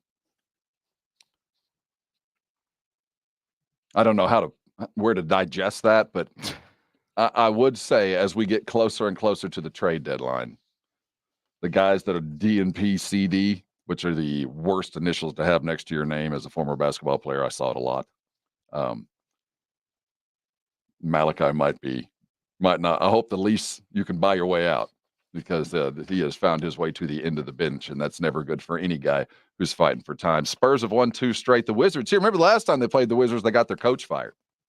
That's true. And Kuzma had himself a tryout. It'll be an opportunity again tonight to see one more. I think that this is there's some smoke here. And if it's not Kuzma, it's a guy that looks a lot like him. You know what I mean? A guy that does what Kyle does, I think, is in the sights for the Spurs here as we get closer and closer to Easy E's birthday, which, by the way, is also the trade deadline. Yeah. Well, Edwin, ask for something good. Yes. For us. I promised, and the least I can do is deliver on my promises. That's what my daddy always said. That's the least you can do. Right. But I'm going to do that and then some. We're going to make sure that we're giving away some Rodeo tickets all week long. So we're not doing the... you can do this. Well, no, we've got 2. See, I've got 2 things on my read. I've got 2 different sets of tickets, and I was told... So I have John Michael Montgomery, but that's not who we're doing. We're doing Neil McCoy. Right. What if I wanted JMM? J&M is he's a buddy of mine. Would that be out of line? We can do it, but it's set for the Blitz. Time. Yeah, but they'll probably notice. That's one of the reasons I want to do this. Morning crew, get on the phone. 656-3776, 656-ESPN. No, I'll make a command decision. We'll screw with the Blitz another day. Neil McCoy is coming to the Rodeo on February the 12th. And if you would like to attend, dial in and be patient, because caller number 9 will be going on us. The Rodeo's around the corner. We got your tickets. That's all week long. Since I gave away the Neil McCoy, that means the Blitz will have John Michael Montgomery. So you might want to dial in later today for that. Hey, we're coming back with a whole lot of football talk because that's what we do around here. We're headed to the big game. We're going to be taking you with us. El Corazon, how do you say bowl? Was I close there? Because I'm going to get tired of saying big game. Tasson. What's my brain? Is that right? Early in the morning? Bowl. I feel like Tasson Grande. Really... I don't want to say big game over and over and over. You could, I hate then it. Just do Super Bowl. Just do it. See, that no, way. that's. I mean, that's just weird accent. You could do the Superb Owl. People do that a lot every year. Superb Owl. Yeah. No, see, I don't want to skate the line. You could do. I mean, the big game gets a lot of play. You could do the final game. You could do the game. You could do the Red Bowl. You could do. It's El Grande Bowl. El Bowl Grande. That's Tasson. probably the best way to do it. Tasson. How far off am I with that? Is it in the ballpark? It's a real. You're going about this in like the weirdest way possible. I think. What would be the rightest way possible? We'll talk about that and other interesting subjects coming back. We're glad you're with us this morning. You're on 94.1 San Antonio Sports Star.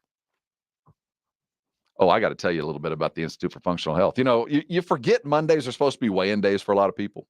It ain't for me, and it hadn't been for a while. That doesn't mean it won't be at some point if you get involved with the Institute for Functional Health and Dr. Jacob Torres, because it was. You know, when you walk in the door, you're in there for a purpose. That's to lose weight, right? If you've resolved to lose the weight, there's no better place to go and meet is Dr. Torres. See, what he will explain to you when you get to know him is he's first of all passionate about your health in a way that is really refreshing in this day and age, because it's not all about pills. It's not all about just follow the medical journal and come back and talk to me.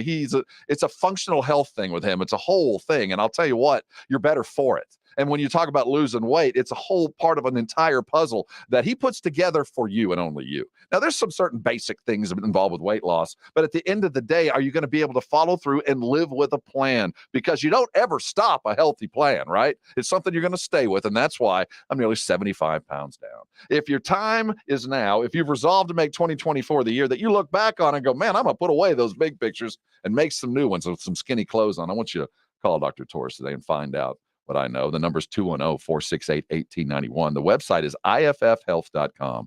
Listen to me close. If you've resolved, it's time. Call Dr. Torres. Get on a program that you can live with for a long time. And when you do, I'm sure you're going to thank me later. The NFL playoffs are here. Read all about it, baby. One last drive. Wild card, divisional, conference championship, and Super Bowl 58 in Las Vegas. Hear it on your exclusive home for the NFL playoffs and the Super Bowl. 94.1 San Antonio Sports Star. Score big with LS Tractors at Dietz Tractor in Seguin, the MVPs of the field. LS Tractors, the star quarterbacks of farming, perfect for tough tasks for farm, ranch, and landscaping. Dietz Tractors has your all-star coaching staff for top-notch equipment. They're not just selling tractors, they're building lasting relationships with unmatched dealer support for parts and maintenance. It's a winning strategy that goes beyond the final whistle. Don't miss the game-winning move. 0% financing available with approved credit on LS Tractors. Start blue, stay blue at Dietz Tractor in Seguin. Hey, this is Rob Thompson here for Prize Picks. I want to tell you about Prize Picks. For those of you guys that like to play and watch games a lot of different ways, there's lots of different ways to enjoy it. I've been a fantasy football player since the very beginning. Heck, I made my bones playing fantasy football, and Prize Picks is the first one that truly suits me. If you're a DFS player, there's no better place to go than Prize Picks, because my knowledge matters. This is a game of skill, and I'm not worried about entire teams. I'm worried about my favorite player, my team, my league. All I got to figure is where he might be, where she might be, pick over, under, combine them with other players, get some Prize Picks, get some fun, but at the same time, use my knowledge. It's Prize Picks, and if you go to prizepicks.com, throw the word Alamo in there for your little promo, I'll tell you what, you're going to make a little bit of extra, get a little bit going, but I'll tell you what, Prize Picks is the one place I have found I can take my fantasy love and take it to the game. That's Prize Pick. Download today, use Alamo, and I know you're going to thank me later. My brother-in-law died suddenly, and now my sister and her kids have to sell their home. That's why I told my husband we could not put off getting life insurance any longer. An agent offered us a 10-year, $500,000 policy for nearly $50 a month. Then we called SelectQuote. SelectQuote found us identical coverage for only $19 a month. a savings of $369 a year. Whether you need a $500,000 policy or a $5 million policy, SelectQuote could save you more than 50% on term life insurance. For your free quote, call SelectQuote at 1-800-737-9944. That's 1-800-737-9944. Or go to SelectQuote.com. 1-800-737-9944. That's 1-800-737-9944. SelectQuote. We shop. You save. Full details on example policies at selectquote.com/commercials. Gomez Law Firm has been taking care of the people of San Antonio for almost 50 years, the leader in personal injury law. Jose, tell us a little bit more about what you do. We do ride-sharing cases, 18-wheeler cases. Obviously, we've done those for very many years. Work injuries. We will be happy to take a look at and see if we can help. If you have been injured in an accident or hit by a company vehicle, then you need to visit joegomezlaw.com. We've been around for almost 50 years, and we're not going anywhere. Call the Gomez Law Firm at 736-4040. Texting privacy policy and terms and conditions posted at textplan.us. Texting enrolls for recurring automated text marketing messages. Message and data rates may apply. Reply stop, opt out. Go to nomoredraftywindows.com for full offer details. Attention all homeowners. Do you know when to replace your windows? Feeling too hot or cold? It's time to replace. Fog between the glass. Time to replace. Spending too much on expensive energy that literally goes out the window? It's definitely time to replace. If you've put off replacing windows in your home because it's too expensive, here's great news. You can now get a free in-home window consultation and free price quote from Renewal by Andersen, the company with the most 5-star reviews among leading full-service window replacement companies. And right now, you can save $359 off every window and $887 off every door. Just text Renewal to 200-300 for your free consultation on top-quality affordable windows or patio doors for no dollars down, no payments, and no interest for a year. That's right. You don't pay a dime for an entire year. Plus, save $359 off every window and $887 off every door. But hurry, these big dollar savings end this month. Text Renewal to 200-300 right now. Text the word Renewal to 200-300. Don't wait. Text Renewal to 200-300. This is Jim Rome. Join me weekdays at noon on my new home, 94.1 San Antonio Sports Star.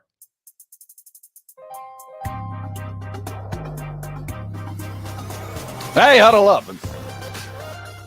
Rob and RJ here on 94.1 San Antonio Sports Star, right on us. Rob Stats Guerrero of the well-regarded Gold Standard Network. He's going to join us. He's on the 49ers beat. He was there. I'm sure he is still riding the high that is the wave to Vegas. He'll be here in just a couple of minutes. We're going to talk about the 49ers and can they stop that vaunted Isaiah Pacheco running game. Do you feel weird calling people Rob when you meet them? No, not at all. I always found it weird whenever I would be on the Blitz with Jason and Jason Garrett would be on it. He'd be like, Jason. It's well, how many RJs do you know? None. I mean, that's well, there was an RJ I went to high school with that was a girl, and so that's the only one. I never met another male RJ, and so it feels like a tear in the universe anytime somebody refers to somebody else that has the same name as them. So, were you surprised to see Kellen Moore land in Philadelphia? No, because they're that desperate, and Kellen is kind of. I don't want to do the talk about the X thing for the Cowboys, but Kellen has interviewed for a lot of head coaching jobs and hasn't gotten any of them. And this feels like a we both need some help with our image standpoint. Kellen needs a revitalization. The Eagles need some help. I did a show, the Farsi show in Philadelphia on Sunday with my buddy Mark, and he was asking obviously all sorts of questions. And he asked, and I had never really thought about this. He was like, is Kellen somebody who can develop Jalen Hurts? And I was like, well, he's never really done that before. It's like, he didn't have to develop Dak Prescott. He didn't have to develop Justin Herbert. He was kind of there from the get-go with Dak, though. But he didn't develop him. He know what I mean? No, he kind of played a role. Isn't that why they kept him around? Because he was kind of there in the room? Was weird. I always thought that was super weird to be coached by somebody who you beat out. Yeah, you know what I mean? The way, Cooper Rush beat him out as well. And so this feels very desperate for the Eagles, and Kellen does not have a Philadelphia personality. It just that's going to be the interesting part. Can he take he's going to bring that Idaho-ness to Philly, and it ain't going to be pretty. Hey, we're getting the 49er fan.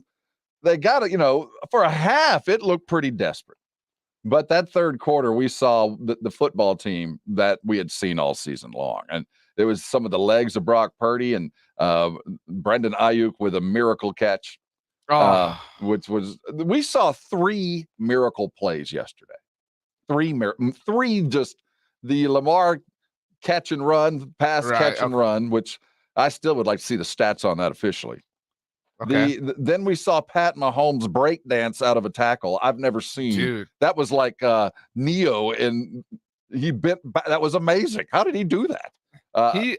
He really does practice these things. I follow his trainer on Instagram, Bobby Strope, and I mean, like, it sounds fictitious, but he practices those kinds of situations. I mean, like, and it works. It helps out. Well, I'll tell you what, that was miraculous. And then the Ayuk catch was just one after the other yesterday. It was a crazy day. But I thought after that catch, of course, and everybody knows that the momentum just shifted in that game. But prior to that, Detroit had established a dominance on the ground that has to put San Francisco a little bit in concern. It's been a problem, but yesterday it was an issue. Does Kansas City have that? Have enough to exploit what obviously Detroit did?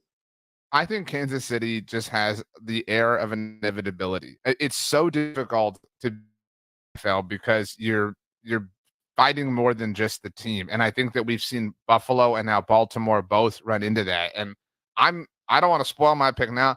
I'm not picking against Kansas City. I picked the Bills. I picked the Ravens. I'm done with it. I'm done feeling stupid because I didn't believe in Mahomes. And I mean, this is just impossible what they're doing. And I don't know that San Francisco has a higher level of resolve than them. They have more than I was willing to give them credit for, because I think we all thought it was over and it was toast when they were down 17 points. But and that was the first comeback that they had ever had under Kyle Shanahan. I mean, and it was tied for the largest comeback ever in an NFC title game.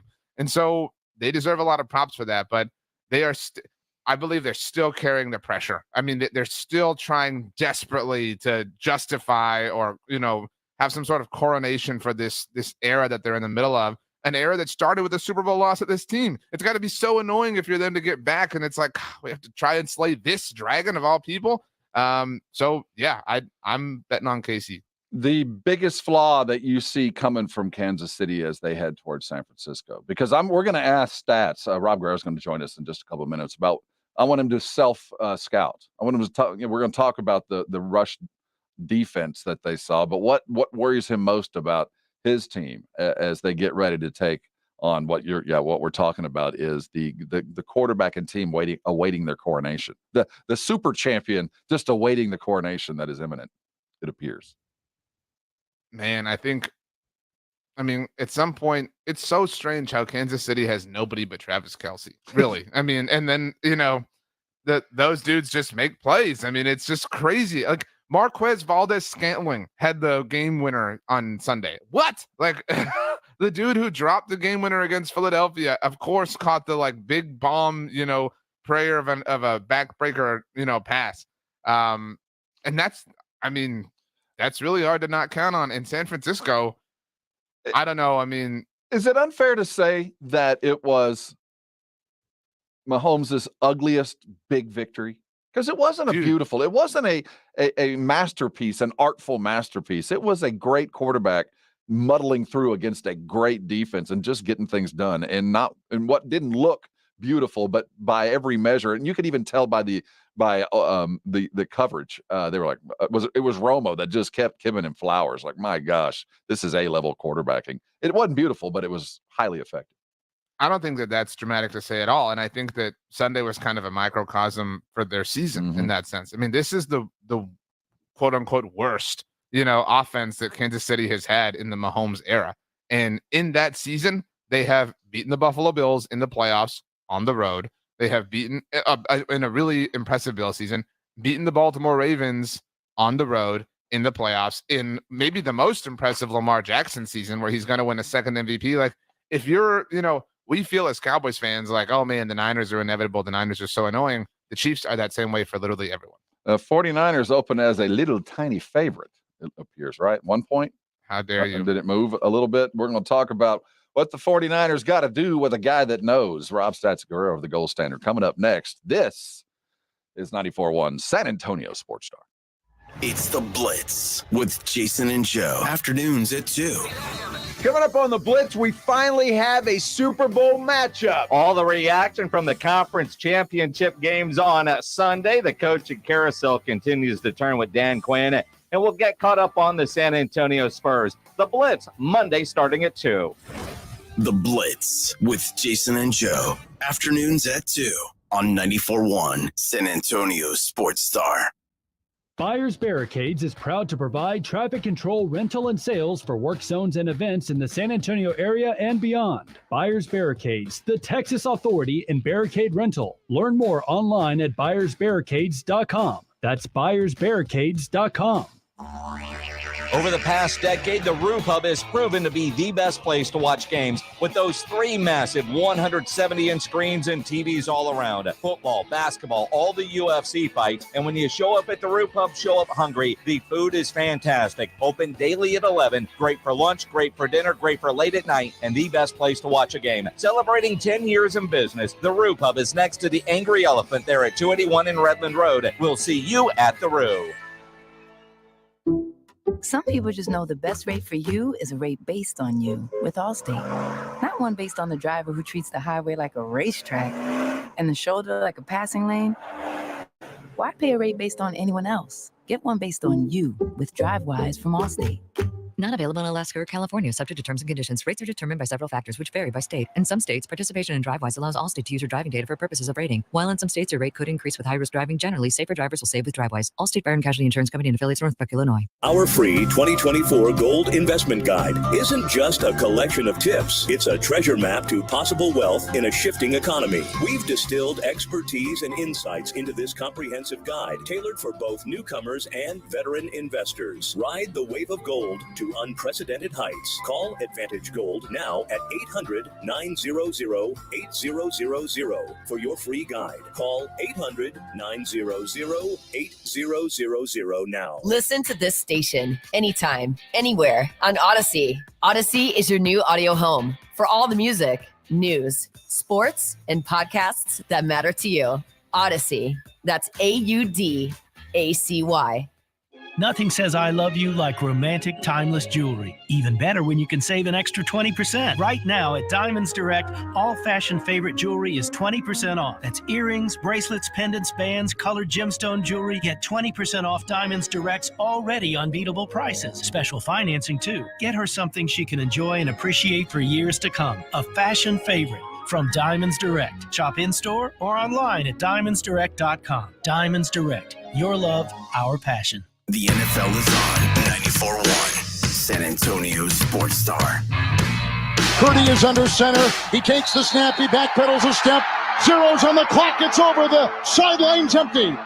With the comeback for the ages, the 49ers are going back to the Super Bowl and ripping the heart out of the Lions. Heart ripped. Hey, welcome back to 94.1 San Antonio Sports Star. Rob and RJ with you. Let's talk about one who would know about those 49ers. Rob Stats Guerrero joining us. Hey, welcome on. And did you get any sleep at all last night? Sleep? Who can sleep? We're going to the Super Bowl, baby. Well, congratulations, man. It's awesome. I doubt it. And I'm not alone in that in terms of our mutual friends. And you even kind of chirped at me after a tweet I had early Sunday when the Lions took a 7-0 lead. I saw your Instagram story of you and your son and him consoling you, when things looked a little bit grim. What was your highest level of doubt? What was your highest level of panic on Sunday afternoon? That's a good question. I actually was okay going into halftime because they got the ball first, but I don't know the highest level of doubt because I'll say this. The 49ers could have packed it in at any point. It was it wasn't just that the Lions were putting up points. They were demoralizing the 49ers. To me, it was the opposite of the NFC Championship game in 2019 when the 49ers ran all over the Packers. The Packers got demoralized in that game. The 49ers never did. They always had a glimmer of hope, right? They got a field goal in the third quarter. And then the Lions turned the ball over on downs in the third quarter. And then the Niners scored again. And then they got the phone. It just kept building. So the Lions never got that one play to take the heart out of the 49ers. the third quarter was just a thing of beauty, and I think it'll live in the 49er history forever, how they came out, and just spectacular play calling all the way across. I want you to give me the hierarchy of importance to what happened yesterday. Purdy's wheels, getting that down there like that, the momentum change with Ayuk, or was it just, or I guess those two are the plays that I'm looking at that really mattered to me. I have to give it to Purdy's wheels. The Ayuk play was absolutely incredible, but Purdy's wheels, even if they get the Ayuk play, if Purdy doesn't do what he did on the scrambles, they don't win the game. And we have been talking in San Francisco about how they needed a quarterback for years, right? That could go beyond the structure of the Shanahan scheme. That when something wasn't there on the field, that they could execute outside of the structure of the play and still convert. And that is exactly what Brock Purdy did. He had 3 massive scrambles in the second half of this game, all for first downs. That's not scheme. That's not game managing. That is making a play. And he was absolutely incredible in the second half of this ballgame. And he deserves all the flowers today, all of them. Everybody can follow Stats on Twitter at Stats on Fire. And Stats, I'll be honest with you, I don't think we ever talked about this specifically, but I laughed at the Christian McCaffrey trade when it happened because it felt so desperate in the moment. And that was still, I think we've maybe not changed the way we view running back position, but obviously that was a real peak of, it doesn't matter, blah, blah, blah. But this whole game and this whole season has been kind of a validation of that move for San Francisco. And I have to imagine that you feel much more confident going into this Super Bowl than you did the last, and he would be a big reason why. He is absolutely incredible. In the first half of this game, he's the only reason they had any points. He just made an incredible individual play on a catch and run, and he stiff-armed C.J. Gardner-Johnson into the sun, and then obviously he ended up running it into the end zone. There are so many plays. He got every ounce of yardage out of every carry yesterday that he could. There were so many runs where it looked like that it was nothing, that there was just a wall of blockers and he wasn't going to be able to gain yards. And he took maybe a run that was blocked for 2 and made it 4, or a run that was blocked for 3 and made it 5. He is so good. He was absolutely worth the 4 draft picks they gave up to get him. The addition of the run game and his ability to kind of flex things off of Purdy has really kind of taken away from what Purdy can do against, different coverages. And when I watch what Kansas City does in man and press, that's really where Purdy lives. I mean, this is a dangerous situation for a Kansas City defense that, to me, was extraordinary yesterday. Nobody has a better big game defensive coordinator than the Chiefs and Steve Spagnuolo. The guy in a big game, he can come up with a game plan to neutralize anybody, which is why what we saw from Purdy yesterday was so encouraging, because he did make plays outside of the structure. Mm-hmm. Even if Steve Spagnuolo dials up a great game plan and nobody's open, we've seen Brock use his legs more to extend the plays. And so, look, I know the Chiefs are good. I know Patrick Mahomes is good. I understand all of that. I do not need to be told as a 49er fan, watch out for Patrick Mahomes in the playoffs. But you know what? We're going in with a quarterback that's pretty damn good too, especially in the fourth quarter. So it's one game. I'll take my shot. Stats, obviously, everything worked out the way you wanted it to, but the discourse this morning is about Dan Campbell and the decision-making. And I saw you tweet about this as well. You seemed excited that they chose not to kick the field goal. Obviously, the results worked out your way, but as somebody who was on that side of things, could you believe that decision would, what would you, I guess, been your thoughts if Kyle Shanahan had done that? Look, I have said all year and forever that field goals are failures most of the time. And usually I believe that. But when you have a chance to go up 3 scores in the third quarter, to me, that was Dan Campbell's first mistake. Going up 3 scores is a huge deal. And then, okay, if you want to go for it, why are you putting the ball in the hands of Jared Goff? You've been running the ball down the 49ers' throats all game. It's 4th and 2. The first one was 4th and 2, and he decides to pass it. And look, when you pass it, you run that risk that even if you do everything right, your receiver still has to hold on to the ball, and Josh Reynolds dropped it. And from that point on, the 49ers just dominated the game. That was the turning point, was the first 4th down that they went for on 4th and 2 in the third quarter, and they didn't get it, and the Niners never looked back. Do you feel like, Stats, that it was a 49er, they adapted to what was a pretty powerful running game from Detroit, and they fixed it, or did Detroit just forget about it? Well, Detroit only had 8 carries, I believe, in the second half of this game for, I think it was around 42 yards, something like that. So I think that they did get away from that a little bit. I think what you saw with the 49ers in the second half was you saw Dre Greenlaw and you saw Fred Warner, the 2 linebackers in the middle, up at the line of scrimmage for almost every play so that they could adjust to the run if necessary. And their speed is so incredible that if the Lions did pass, they were able to get back in coverage. I think that definitely turned the tide. And Nick Bosa said to the team at halftime, he said, if we can take away Goff's first read, we'll have time to pressure him and make him uncomfortable. And I think that's what you saw in the second half of this game. That's the George Kittle quote from the previous Super Bowl was floating around how he, and I know that's been around a million times, how he said that he would be back in this game. It feels like there's been a sense of desperation to get back. And obviously with the Niners making all these title games and whatnot, like, I don't mean to just, ruin the party with the pressure is even higher now, but this was the first step. I mean, getting over this hump, and it justified, I think, a lot of the rightful complaining from a year ago about Purdy's injury and the title game and things like that. But now, now the Niners have to do this. I mean, they have to get one, especially against Mahomes, or else it looks like he completely owns them.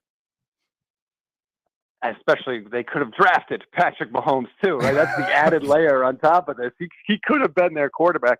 But no, this is the whole season. It was a Super Bowl or bust season. There's no ifs, ands, or buts about it. Brock Purdy talked about it after the game. Fred Warner talked about it. Deebo Samuel. Hey, we don't want to just get here. We want to win this thing. They have to find a way to get it done. I mean, if you go back and look in NFL history, there are not too many teams that get to 4 NFC championship games in 5 years.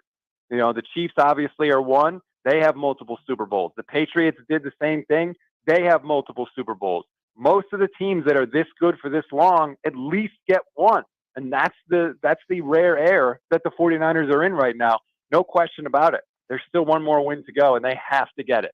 He is Rob Stats Guerrero, the gold standard. He covers the 49ers close. We need to help. And let's talk about who's going to cover Kelsey. How are you going to do this in man coverage? Well, I don't think there's a human being on the planet that can cover Travis Kelsey. I mean, he and Mahomes in the playoffs just elevate to a completely different level. Obviously, Kelsey broke Jerry Rice's playoff receptions record. I don't think you can cover Kelsey. I think what you got to do is, first and foremost, for the 49ers, I think job one is stop Isaiah Pacheco. You have to stop him. He's incredible for that Chiefs offense. He's a guy that can turn a 3-yard run into a 5-yard run with his power and the way he falls forward all the time. I really think that that's got to be job one. The Niners always talk about earning the right to rush the passer. You can't do that unless you stop the run. That, to me, has to be the Niners' focus going into the Super Bowl. Stats, you told us last week of all, not that there were a lot, but of the potential outcomes, you would prefer to face the Chiefs just because it's the weakest, relatively speaking, Kansas City offense we've seen in the Mahomes era. Now that it is the Super Bowl matchup, if you could guarantee 2 things to go right for the Niners, whatever it is, 13 days ahead of time, outside of Brock Purdy playing extremely well, what would they be and why? Well, one would be stopping the run, like I just said, because I think that this is the weakest version of the Kansas City offense. And then 2, for the 49ers, Christian McCaffrey running the ball successfully. I mean, we saw for a lot of this game yesterday, the Niners offense, it was a struggle. They weren't picking up the 10, 12, 15-yard chunk plays that we normally see from this offense. It was much more of a grinded out 4 yards, 5 yards kind of a thing because they couldn't get the ground game really moving as consistently as they normally do. So if you're telling me that in the Super Bowl, I can get Christian McCaffrey having success on the ground, that's going to open the floodgates on the offense. It's going to open up the play action game, which is obviously Kyle's bread and butter. And that's going to lead to a 30-point, type level performance by the Niners. He is Rob Stats Guerrero, the gold standard, right here on San Antonio Sports Star. Are we going to see you in Vegas? You are going to see me in Vegas. I cannot wait. I booked the flight last night immediately following the game. I have to go. I mean, this is a once-in-a-lifetime situation, so I will be in Vegas covering it for the Gold Standard Podcast Network. So Gold Standard Network, everybody can search Gold Standard 49ers podcast on YouTube. They can find your podcast stats, subscribe on all major podcast platforms. Your social handles are Stats on Fire. I know, is it GSN 49ers that is the Gold Standards? Correct, yes, at GSN 49ers. Just curious, I know you got a couple weeks to get better. Any injuries we need to be continually concerned about here as we exit? Well, the only one after the game that was brought up by Kyle Shanahan was Christian McCaffrey. He broke off a big run and he landed on his head. If you go back and watch it, and he got a stinger in his shoulder, and so that's why it was Elijah Mitchell at the end of the game, because McCaffrey said he wasn't totally sure he could grip the ball, but he also said that it had gone away by the time the game ended, and he's feeling better, and he also has the 2 weeks to heal up. So that's the biggest one. And then Dre Greenlaw, who's just been playing with duct tape, just patched up completely, but no specific injury with him. He's just been banged up, but obviously again 2 weeks to heal up. Stats, last one for you. We're going to talk to you in Vegas. We got the chat saying that you're awesome already. I know that you have a rather eclectic personality, and I say that with absolute love and adoration. It sounds like there's a butt coming. And so, a rule of airline travel for you. Let's let people kind of understand who Stats is as a human being. Keep your damn shoes on, okay? I do not need to breathe somebody's foot odor for 6 hours as I am flying across the country. I do not care what your situation is. Show respect to your fellow passengers. Keep your damn shoes on. Okay. I was thinking more like, make sure the AirPods are fully charged or something like that. But, you just went at your fellow man. So and rightfully so. One that we can all agree on. That's right. Hey, Amen. Travel safe. We will see you in Las Vegas in just a couple weeks. He is Rob Guerrero of the Gold Standard Podcast. Make sure you're following, and you will be much more intelligent for doing just that. Okay, RJ. So we saw what happened with a 49er team that adjusted and fixed things in the third quarter. I mean, but up until that point, we had an opportunity to see two road dogs win in the conference championship. Do you ever seen anything like that? I haven't done the research. The research. I'm sure in the annals of the NFL it's happened, but yesterday had the appearance of something that was going to be absolutely ridiculous. Yeah. So I guess kind of thinking back in my mind, maybe 2012 was the last AFC road dog win. That was the Ravens in Foxborough. They won the AFC championship. I would assume that they were dogs. So every year since then, the win has been either Brady or Manning or Mahomes, just about. And then that year, the NFC title game, it was the Niners, and they won in Atlanta. And they might have been dogs. I'm gonna guess. I'm gonna guess it had been at least a decade, at least, where both of them had. We've seen far more, randomness on the NFC side of things. I mean, the AFC has been completely dominated by one quarterback or another or two or whatever, basically since the turn of the century. I mean, what is this Chiefs team? If you had to compare I think the Astros are in our current moment are an apt baseball comparison. To me, more, I think the Chiefs, if I was going to compare, would be more the Miami Heat. There's with the addition of a superstar, but there's an understanding of how to win football games and just doing the stuff that it takes to win a game, not for superstardom and not for giant stats or anything like that. The ability to win ugly or to change the way that you play. And I think Kansas City mastered that this year. And, through, like Spoelstra said last year, they were blessed with adversity. And the Chiefs face some offensive adversity. I mean, they're under-talented. They are, but they know how to win football games. The current day Heat, or are you going? No, the current day Eric Spoelstra Heat. Oh, the only difference. Going the Heatles. No. This team that we've seen recently, that there is just a culture there. There's a culture that understands what it takes to win. And then you look across the field and you talk culture. Baltimore, there is none. Evidently, they did it to themselves. The ignorant penalties, the stupid calls, there were some very strange circumstances that went on with Baltimore that I'll be really honest, I didn't expect. And while I don't want to put a lot of this stink on Lamar, he did have a bad game, and it doesn't signify why don't you a career of failure. Lamar? But why wouldn't you? It signified everything that we talked about with Lamar. It was there. The indecisive, I'd rather prove to everybody that I can throw than win a football game. Dude, they're not open. Run.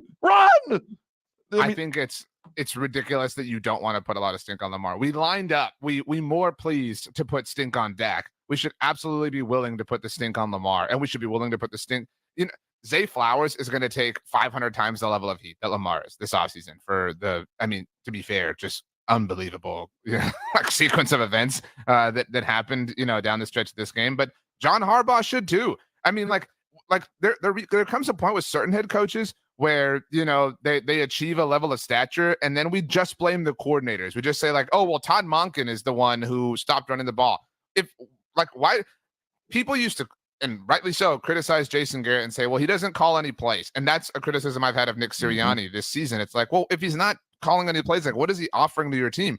John Harbaugh isn't calling offensive plays, isn't calling defensive plays. So like, what is John Harbaugh doing? Is John Harbaugh interjecting to be like, hey, why the hell did we stop running the ball? Like, that's how we got here at this, entire season. And so John Harbaugh deserves a huge amount of criticism. Lamar Jackson deserves a huge amount of criticism. Zay Flowers deserves a huge amount of criticism, but nobody cares because of the boring Ravens. I mean, like, whenever they come up on your screen, you're like, oh yeah, I watched The Wire one time. That's it. Like, nobody has anything passionate to say about them the way they would about the Cowboys. Look out, Omar coming.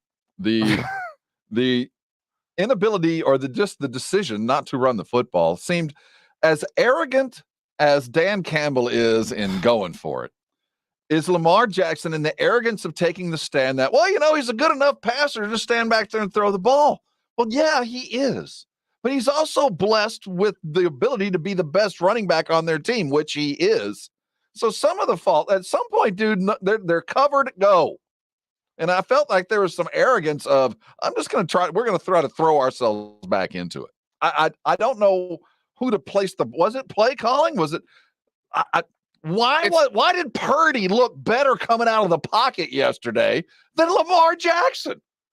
You have to place it on Lamar. He's going to be handed the MVP award next week. The MVP. John Harbaugh's not going to win Coach of the Year. Nobody else is going to win anything on the Ravens. Lamar is going to win, and not just his MVP, but his second MVP. So that means the expectations rise. That means what we think he is going to do becomes bigger and better because he is rightly that decorated as an NFL player. And so when you fail massively in a big time moment, it falls on you, dude. Like that, you're the guy with the big contract. Like you've got all the stuff going your way. You were in Baltimore. It was the first AFC Championship game ever in Baltimore, and you failed. And not only did you fail, but you failed against the worst Chiefs team in the Mahomes era. Like you fed the notion that this dude owns you. You fed the notion that you are all the betas in the pool where they are the absolute alpha.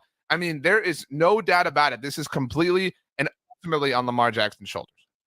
And will it be a mantle that he'll be given? Are we going to go at him like that, like the Dak Prescott's of the world? Do you think they're going to attack him like this? I don't think he's going to get the blame that he's due.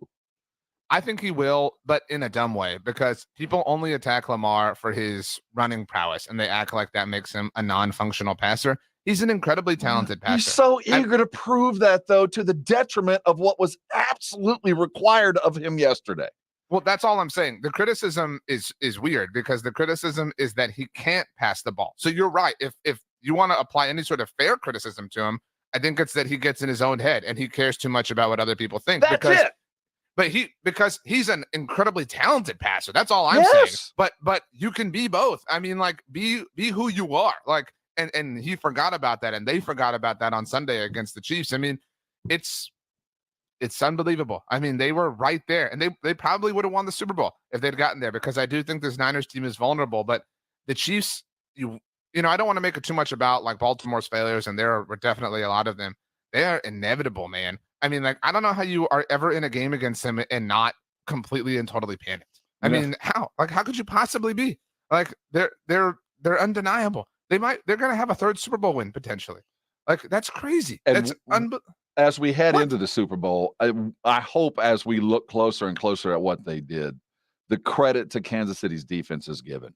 Oh, because they made Baltimore look like they were playing in a phone booth. There were 14 Chiefs on the field at any given time. It felt like there was never anybody open. There was two dudes on anybody that caught the ball. And Lamar was still having to shuffle his feet and move the pocket. Yet he didn't run. But I will say that Kansas City defense was spectacular. And I don't think that most of us had any idea how good they really were. We saw the numbers and we knew that it had saved them a couple of times. But yesterday, that was as impressive an outing as you could have expected or hoped for as a Chief fan. We're going to talk to Stephen Serda of Arrowhead Pride in a little bit. And Steven and we do a podcast together at SB Nation every Friday called TGI Football. Super clever name. And Steven was really upset when L'Jarius Sneed was left off the All-Pro ballot.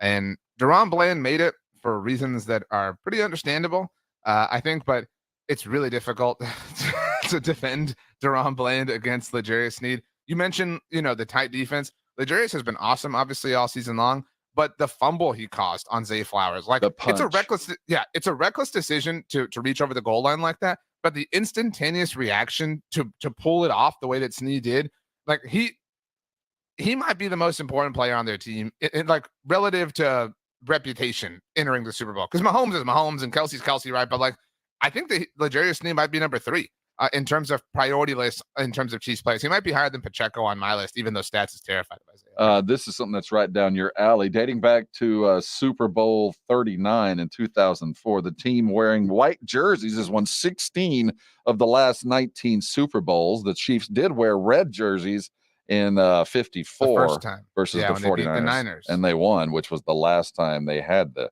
choice of jersey color.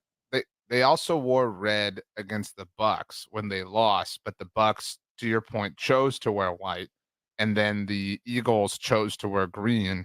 At the time, I think the Packers wore green in Mike McCarthy's win, so green has won before in this little run as well. But you're right, it's mostly white. The Broncos chose to wear white in Super Bowl 50 when they won. You knew all this, and you knew who you are. What color are you choosing to wear and why? Red jerseys, white pants. You don't want to go all red?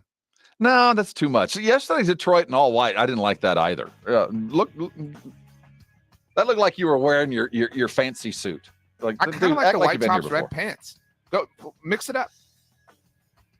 Worthy of discussion. What do you think we're going to see? I think we're going to see red tops, white pants, and then white tops, gold pants. Hey, Cowboy fans, let's reflect on what we saw. You feel better or worse today? We'll talk about that and look at where Quinn might be when the season begins, and if Riverboat Ron can find his way to Dallas. That's coming. You're on 94.1 San Antonio Sports Star. Super Bowl 58 in Vegas is set. It's the Chiefs and Niners. Hear it right here on your exclusive home for the Super Bowl. 94.1 San Antonio Sports Star. Guys, did you know your testosterone level impacts your energy, libido, sleep, weight, hair loss, mood, and even ED? And right now, Revive Men's Health San Antonio will check your testosterone for free. They've helped thousands of men since 2011 feel and perform better. They're so confident they can help you, they even guarantee it. Schedule your free testosterone test, exam, and consultation today. Call 210-615-7777. That's 210-615-7777. Or visit ReviveMen'sHealth.com. Hi, it's Jason Minix from The Blitz. Guys, Synergenics can help conquer your New Year's resolutions. Do you have lack of energy, motivation, and possibly low libido? These could be caused by low T levels. At Synergenics, they exclusively specialize in testosterone treatment and make it quick and easy to get your levels checked. And at Synergenics, you will get your results back at your first visit. To book your appointment, go to fixmylowt.com. That's fixmylowt.com. My ride smells just right, just right, just right, just right. Y'all gotta try that Febreze car. Just right, just right, just right. Yeah. La la la la la. With up to 40 days of consistency. All over Febreze car clips right on your vent. You know my car's my happy place. Keep that smile on my face. When it smells just right, just right, just right. Yeah. Breathe happy Febreze. La la la la la. Get the appliances you need right away at Lowe's. Explore the largest assortment of brands you trust, like Whirlpool, Samsung, and LG, in-store or online at the best values. Plus, take advantage of our everyday financing offers on top items, from refrigerators to laundry pairs. And there's more. Get your new appliances delivered or installed quickly at your convenience. Because Lowe's knows appliances. Lowe's knows home improvement. Subject to credit approval. At Edwin Watts Golf Shops by Worldwide Golf, there's something that binds us all. The collective goal to transcend the ordinary. Introducing the new Callaway AI Smoke Driver. The new AI Design Club has multiple sweet spots across the face, making it an average of 7 yards longer than the prior model. Visit us in store for a free custom fitting at your local Edwin Watts Golf Shops or shop us online at worldwidegolf.com. Get there. Joe, I've invented the perfect exercise machine. It's practical, efficient, and fits in any home. I give you the Row and Go. Ta-da! It's a rowing machine that connects to your toilet, so you can row and... Stop. Folks, at Quarter Moon Plumbing, Heat, and AC will help homes stay in tip-top shape. Call Quarter Moon 651-5899. Quarter Moon Plumbing, Heat, and AC, 210-651-5899. License number M16004, DACLA 000743458E. Sick and tired of achy joints? Dread the idea of surgery? You need to call QC Kinetics today. Hey, it's James Spudger with San Antonio Sports Star. Listen, the state of healthcare is always changing. The old ideas like steroids and surgery are no longer your only options. Regenerative medicine at QC Kinetics is transforming lives with innovative and non-surgical drug-free treatments that deliver lasting results. Knee pain, back pain, shoulder pain, pain from arthritis or injury. Don't let this pain keep you from living your best life. QC Kinetics' advanced state-of-the-art treatments harness and direct your body's natural ability to restore and repair damaged joint tissue. This is a revolutionary approach that can get you long-term relief with no downtime. Make 2024 the year you reclaim your mobility, reclaim your independence, walk, run, play, and live without the danger and trauma of surgery and without harmful drugs. Call QC Kinetics now for a free consultation. 210-571-0318. That's 210-571-0318. Locations in Hollywood Park, Westover Hills, and New Braunfels. Texting privacy policy and terms and conditions posted at textplan.us. Texting enrolls for recurring automated text marketing messages. Message and data rates may apply or play. Stop, opt out. Go to nomoredraftywindows.com for full offer details. Attention all homeowners. Do you know when to replace your windows? Feeling too hot or cold? It's time to replace. Fog between the glass. Time to replace. Spending too much on expensive energy that literally goes out the window? It's definitely time to replace. If you've put off replacing windows in your home because it's too expensive, here's great news. You can now get a free in-home window consultation and free price quote from Renewal by Andersen, the company with the most 5-star reviews among leading full-service window replacement companies. And right now, you can save $359 off every window and $887 off every door. Just text RENEWAL to 200-300 for your free consultation on top-quality affordable windows or patio doors for no dollars down, no payments, and no interest for a year. That's right. You don't pay a dime for an entire year. Plus, save $359 off every window and $887 off every door. But hurry, these big dollar savings end this month. Text RENEWAL to 200-300 right now. Text the word RENEWAL to 200-300. Don't wait. Text RENEWAL to 200-300. KTFM Floresville. This is 94.1 San Antonio Sports Star, your home for the Aggies. San Antonio's Sports Center.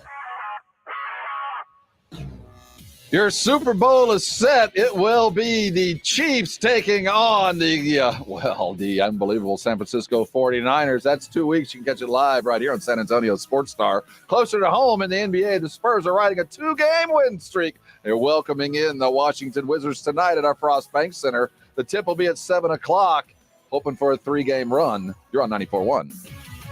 Sports Center is brought to you by Buyers Barricades, the Texas Authority in Barricade Rental. BuyersBarricades.com.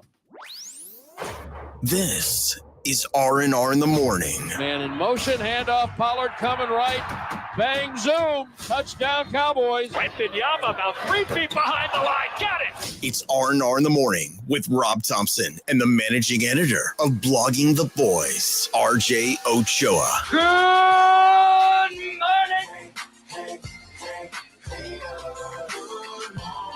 Hey, good morning to you. Huddle up on us. I'm Rob. He's RJ. This is 94.1 San Antonio Sports Star. He's the managing editor of Blogging the Boys, and we will talk a lot about the Dallas Cowboys this hour as they got to sit and watch this weekend. I wonder how they took the loss. And fans, how did you take it as you watched a couple of teams collapse or do things in a very Cowboy-esque way? That was funny yesterday, RJ, as we see the first loss. We see the first embarrassment go down as Baltimore did things that only Dallas Cowboys seem to do in big moments. That's what I saw anyway. Like Zay Flowers looked a whole lot like Sam Williams on a couple of occasions.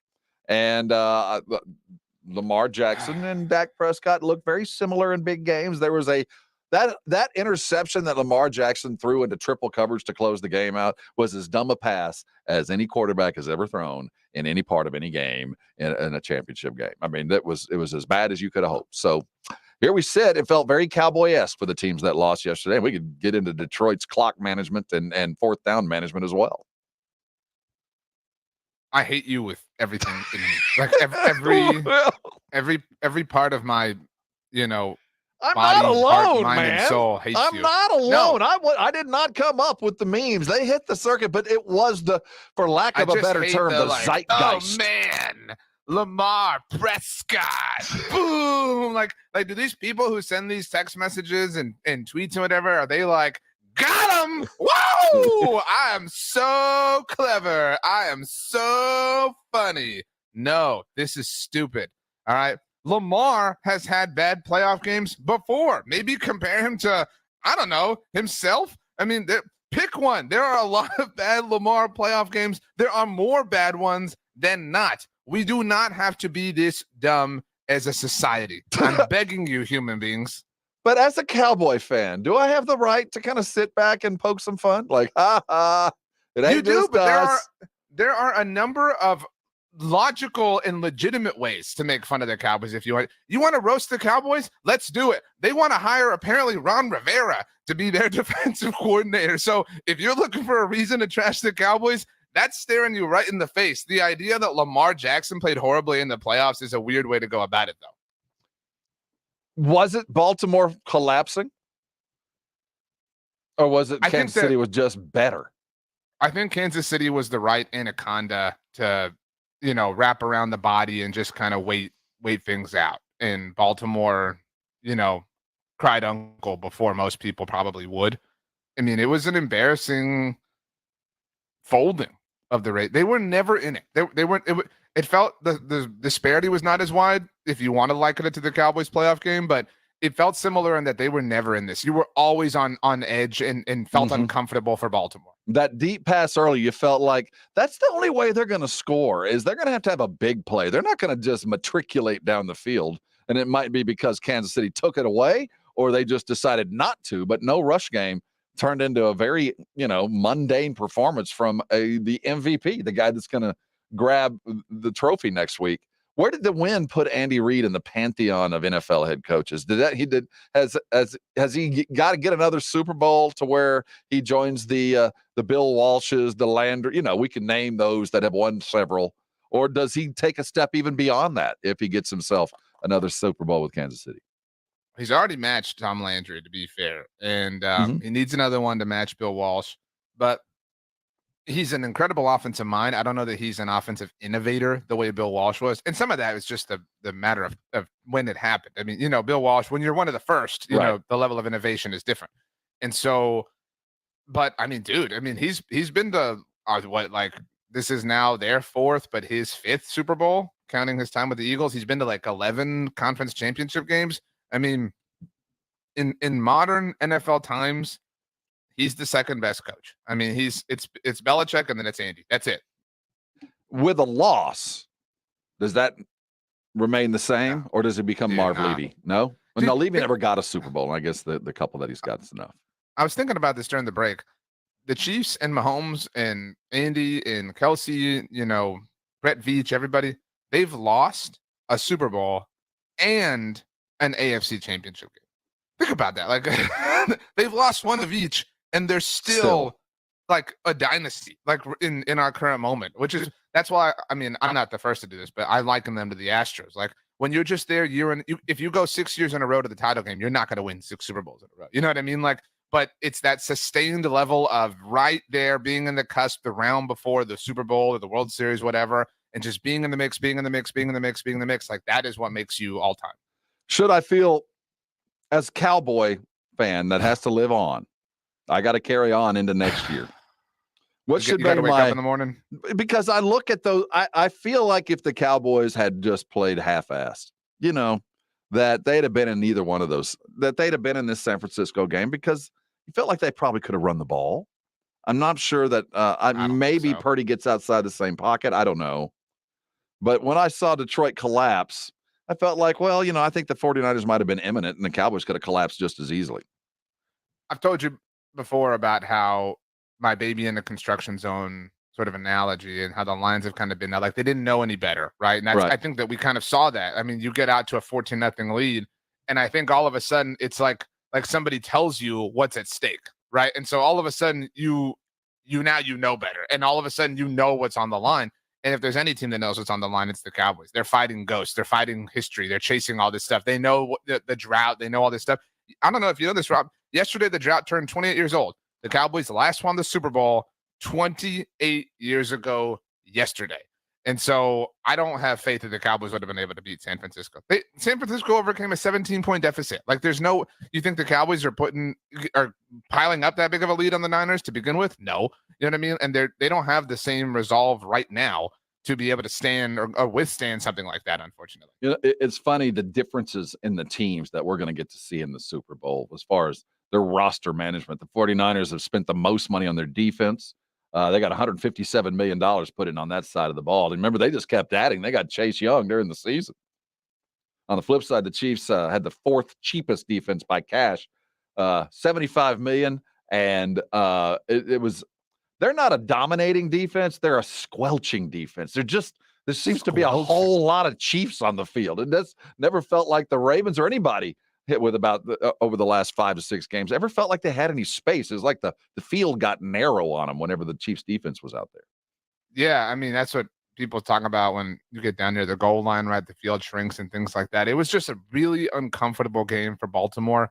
And I think you have to give a lot of credit, obviously, to Kansas City for that. I mean, Kansas City's defense has really kind of carried them. And that's what makes them a true dynasty, is it's not just Mahomes. It's not just like Mahomes going, off. Like the early Patriots dynasty, the first one, was mostly defense. I mean, that Teddy Bruschi, like Rodney Harrison. I mean, Mike Vrabel, you know what I mean? Like all those dudes are kind of what helped prop that up. And then it wasn't until the second half of things that Brady just like really took off individually.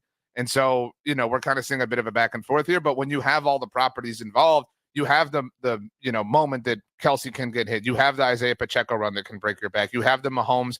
Dude, the Mahomes scramble on third down was unbelievable. I mean, like it's impossible how he does these sorts of things. But I mean, he's himself for a reason. I mean, dude, he might have 3 rings before the age of 30. I mean, that's crazy. It's impossible. And looking at the teams that we're going to see, as Cowboy fan, you hear the coaches talk about balance and running game and complementary football. It's going to feature 2 of the most balanced football teams in the league, and it'll be the 5th Super Bowl in the last 40 seasons to feature teams that are ranked in the top 10 in the regular season in both offensive and defensive yards per game.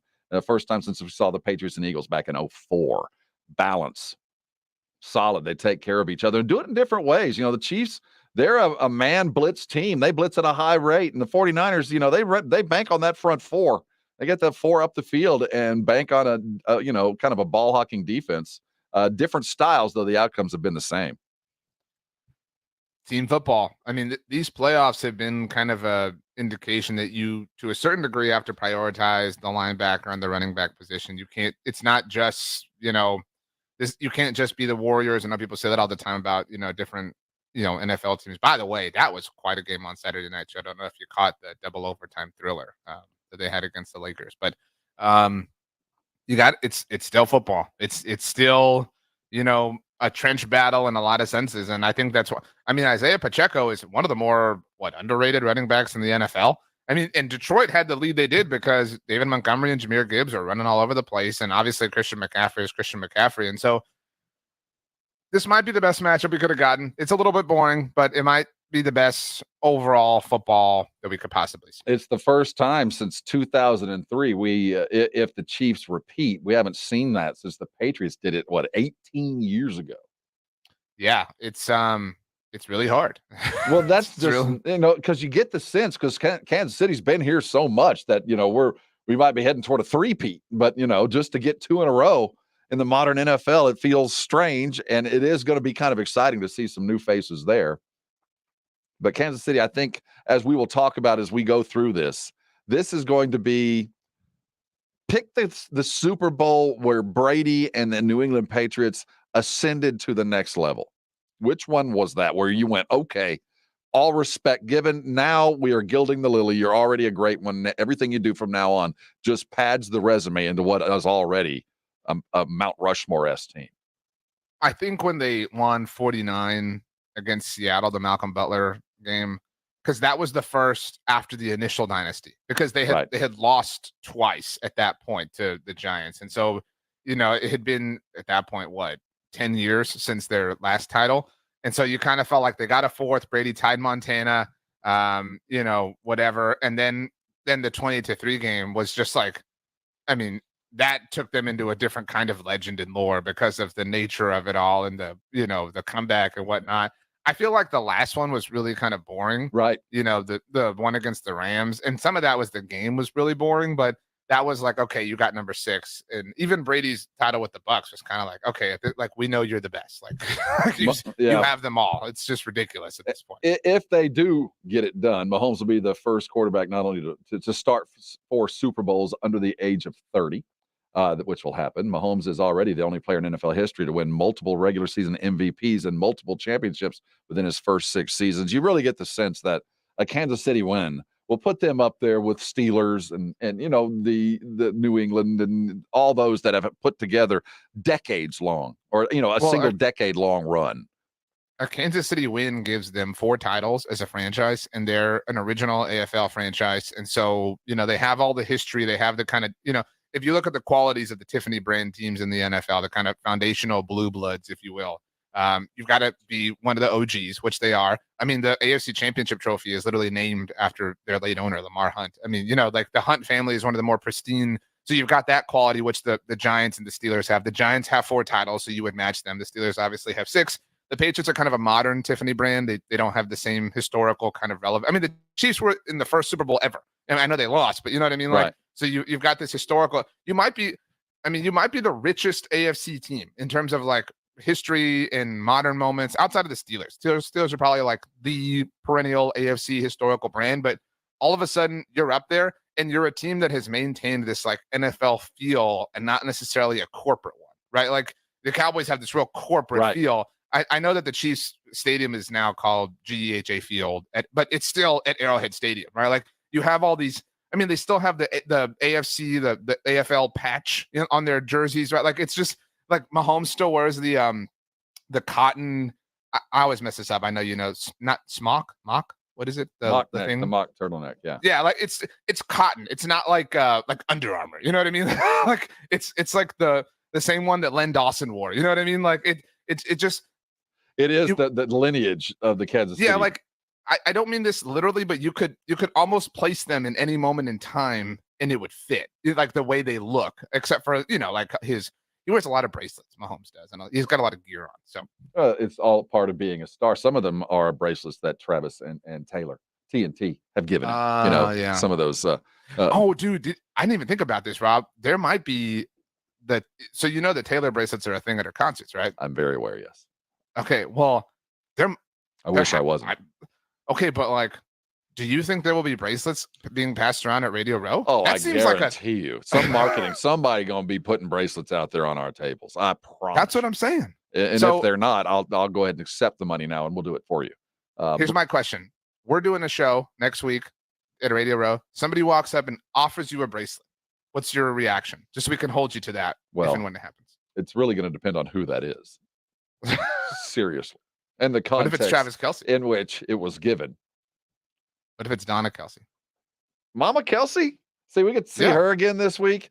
And if the NFL is smart, you're going to have to incorporate officially a little bit of the Taylor madness. Don't you think I don't know maybe get Ursher to bring her up in halftime? That's what I was about to ask you. I don't know what the odds are or if there are odds on this, but do you think she'll join Usher at some point? Hell no.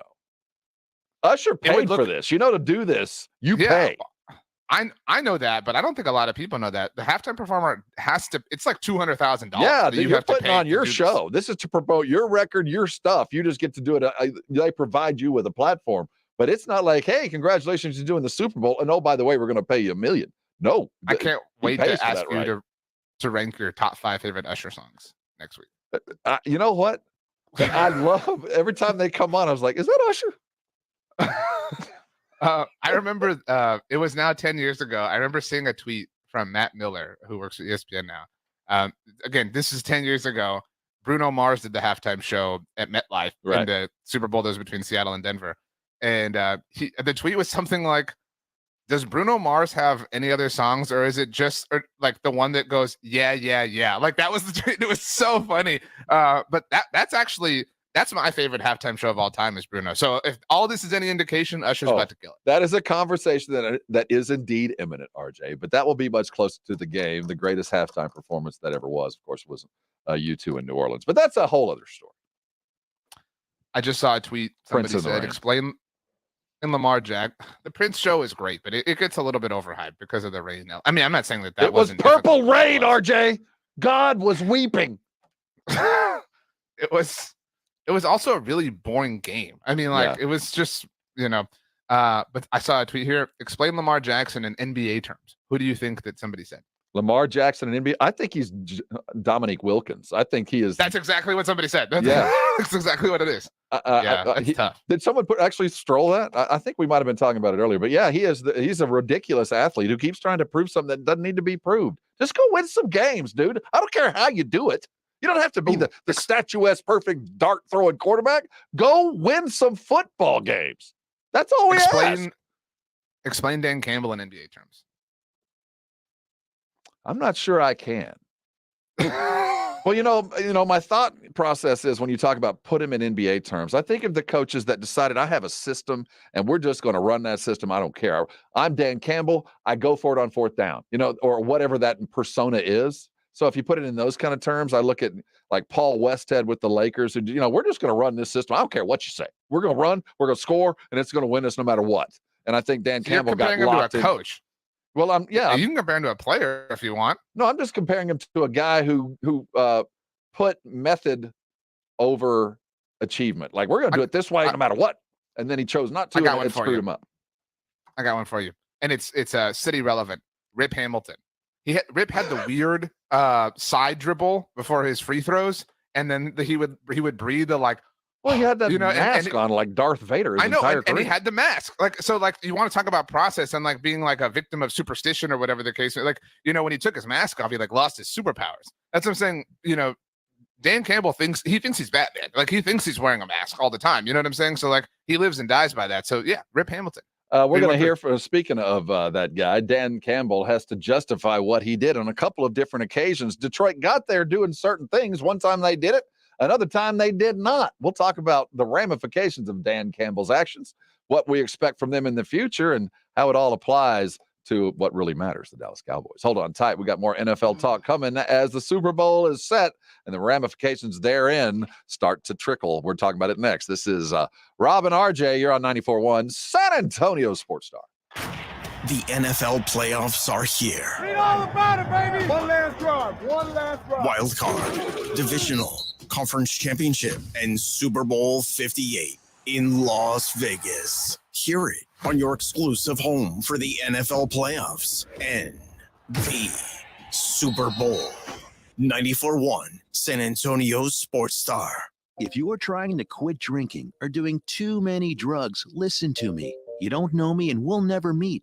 I had a problem like you once. I drank and used to party a little too much till it got out of control and almost ruined my life. I realized I needed help to fix my problem before it totally destroyed me. If you've tried to fix your drinking and drug problem and you know you can't do it alone, you need to call the National Treatment Advisors. They'll immerse you into a 30-day program to replace your old habits with new habits and totally change your life. And if you have PPO private health insurance, the entire program may be covered. Fix your problem right now before it gets any worse. Get clean. Call now and learn more. 800-309-2677. 800-309-2677. 800-309-2677. That's 800-309-2677.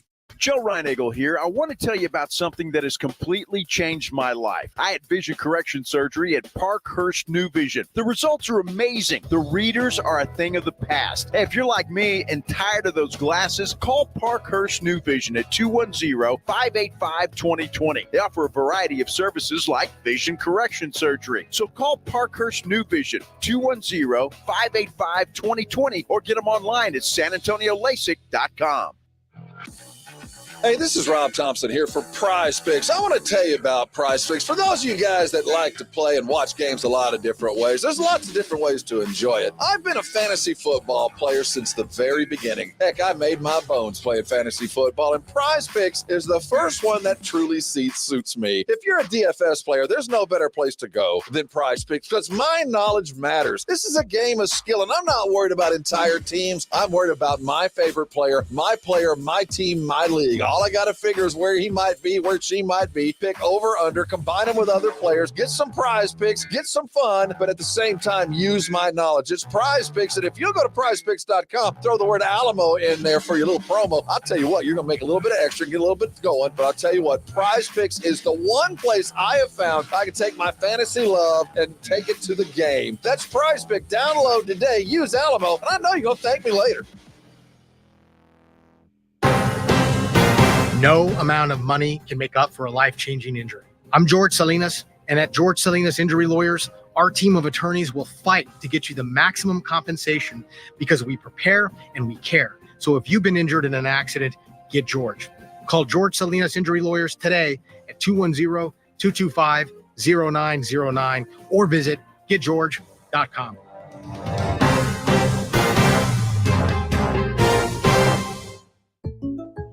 When something happens to your kitchen, you might say, "This is ludicrous." but that won't fix your home.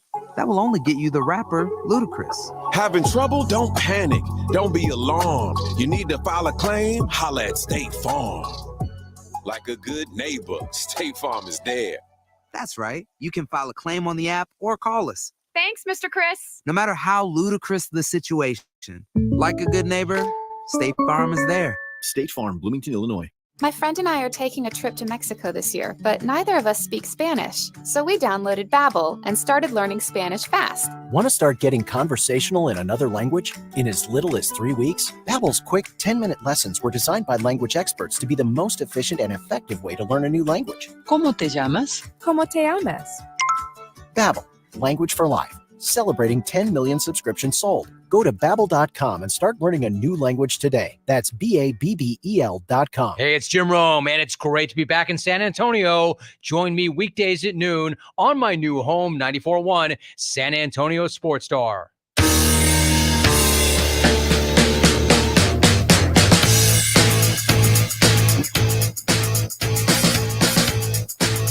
That's RJ Ochoa. You would know him if you were watching it live on our YouTube feed.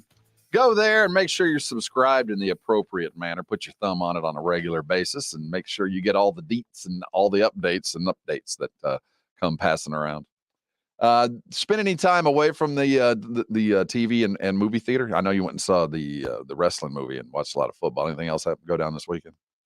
Well, I didn't go see it. Just full that's right. peek behind the curtain. As a member of the Writers Guild, I've got access to screeners, so we watch that from the comfort of our own home. Does it come with anything in there that says it's a screener? Like, do you have an intro? Is there something in there special about? Because they're trying to get your votes. So do you get a little bit of puff on the front, like, hey, watch this, and we think this person had a great. So sometimes they come in the mail and they're physical copies, and they have. Sometimes they'll is it like send a Mission script. Impossible stuff? Like on the third time, it smokes and just disappears. Well, sometimes they send like a little deal with it. Are you familiar with? I'm certain you are. The show, The Marvelous Mrs. Maisel. Yes, I am. Prime.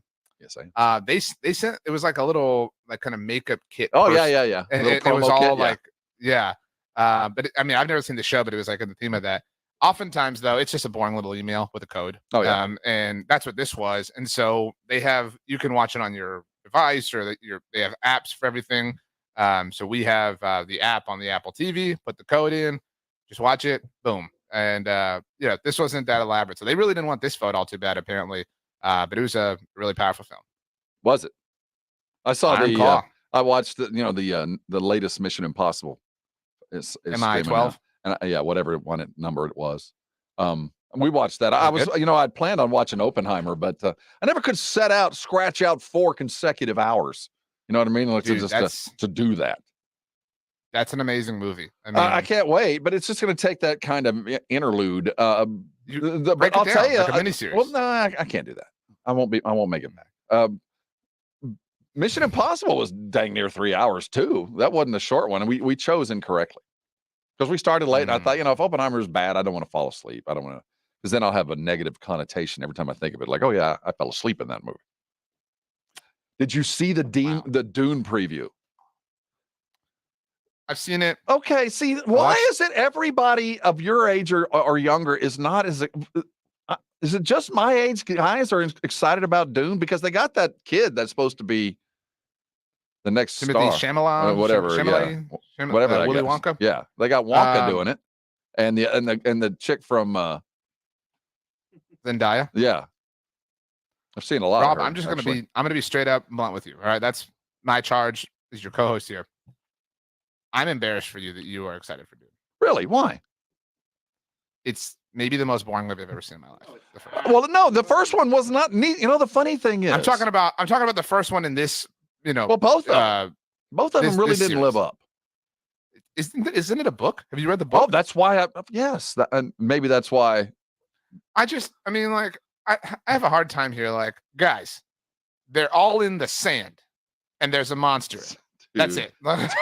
That's the story. You're getting into the Clerks thing, and the Hobbit's just about a long walk. Okay, yeah.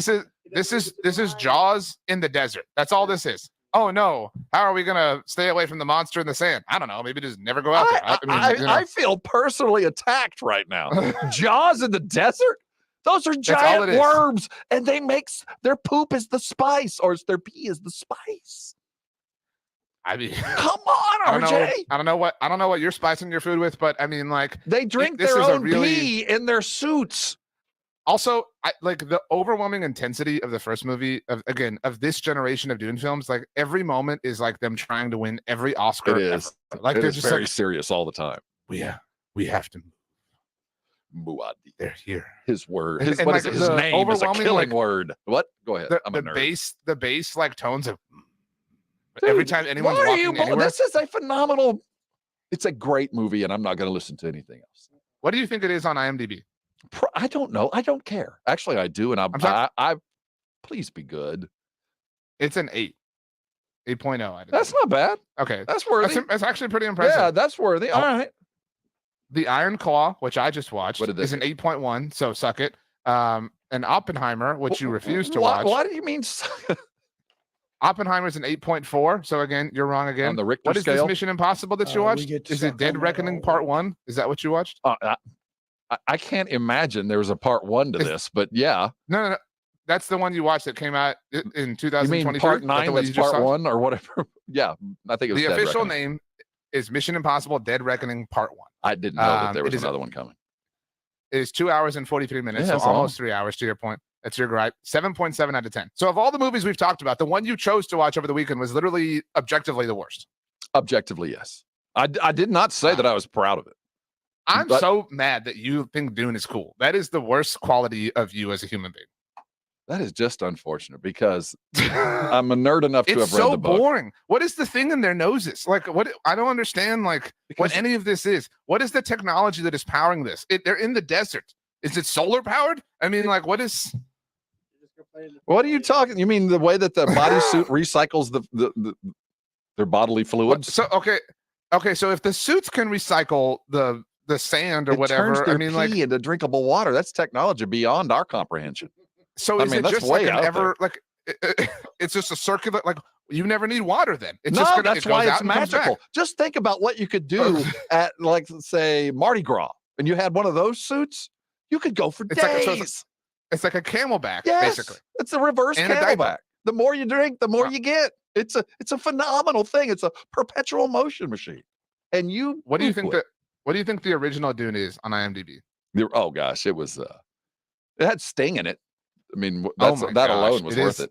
A 6.3. I didn't think it'd be that high. Oh, the the description is a Duke's son leads desert warriors against the Galactic Emperor and his father's evil nemesis to free their desert world from the Emperor's rule. Rob, this sucks. It's the dude. Harkonnens and the House Atreides. Get it right. I am so sad for you. I am going to roll a 9-sided dice against you in break.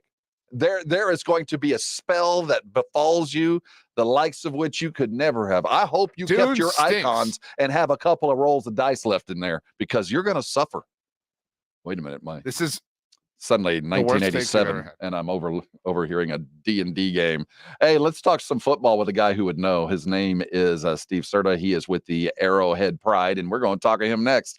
Kansas City is going to the Super Bowl. Is this the crown on top of what will be a legendary career? What they got to do to get there? We're talking with a guy who knows next. Let's talk football. This is Rob and RJ, and you're on 94.1 San Antonio Sports Star.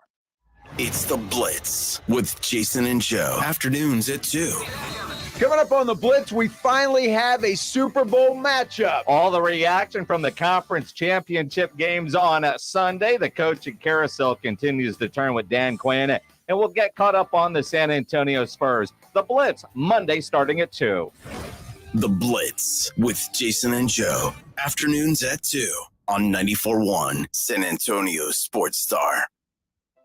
Eczema flaring up again? We have good news. Exoderm. If you or someone you love suffers from eczema or dermatitis, get Exoderm, the common sense answer for eczema. This stuff really does work. Exoderm contains the #1 doctor-recommended ingredient in a clean hypoallergenic cream with no harsh additives. Take back control of your eczema with affordable, fast-acting Exoderm Flare Control Cream. Exoderm. It's in the first aid aisle of your local Walmart, H-E-B, and other fine stores.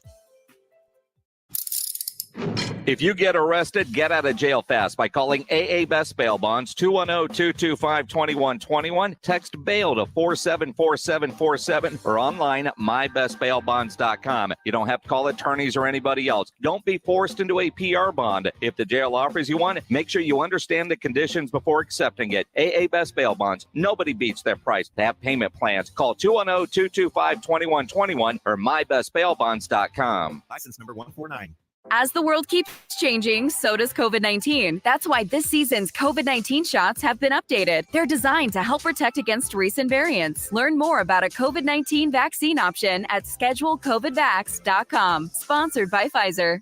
Sponsored by Progressive Insurance, making it easy to save money. When you bundle your auto policy with home, condo, or renters, you'll earn a multi-policy discount. Easy to bundle, easy to save. Visit progressive.com. I always wanted to learn Spanish, but I never thought I'd have the time. Then I discovered Babbel. Babbel's lessons are fun. They only take like 10 or 15 minutes, and in 3 weeks, presto, you're starting to speak another language, like magic. I love that Babbel's lessons aren't just robots talking. They're voiced by native speakers, so you get the pronunciation just right. If you want to learn a language, there's no faster, easier, better way than Babbel. Babbel. Babbel. Go to Babbel.com and start learning a new language today. That's BABBEL.com. Get the appliances you need right away at Lowe's. Explore the largest assortment of brands you trust, like Whirlpool, Samsung, and LG, in-store or online at the best values. Plus, take advantage of our everyday financing offers on top items, from refrigerators to laundry pairs. And there's more. Get your new appliances delivered or installed quickly at your convenience. Because Lowe's knows appliances. Lowe's knows home improvement. Subject to credit approval. At Progressive, we love sports and saving you money, so we bundled them together. The final horse now in the gate, and they're off. They're starting off with a double curl loop jump, leaving a difficult 7-10 split. It's this movement on the inside rail. Only 9 pins separate them now as they head to the final quarter mile. They're neck and neck. It's down to the last frame. Here comes the axle jump. They bundled their home and auto insurance with Progressive. Win, strike, savings, gold.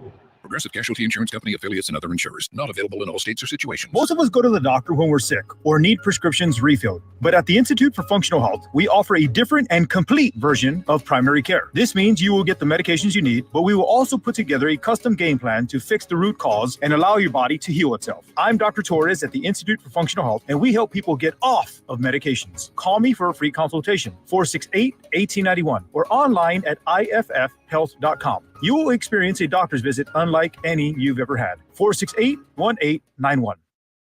Jason Minix here. Guys, your testosterone levels start to decline in your 30s. If you're feeling a lack of energy and drive, it could be caused by low T. Get your levels tested at Synergenics. They make it quick and easy, and with the convenience of their on-site lab, you'll get your results back at your first visit. At Synergenics, you will get customized care from testosterone specialists. Conquer your New Year's resolutions. Go to fixmylowt.com to book online. That's fixmylowt.com.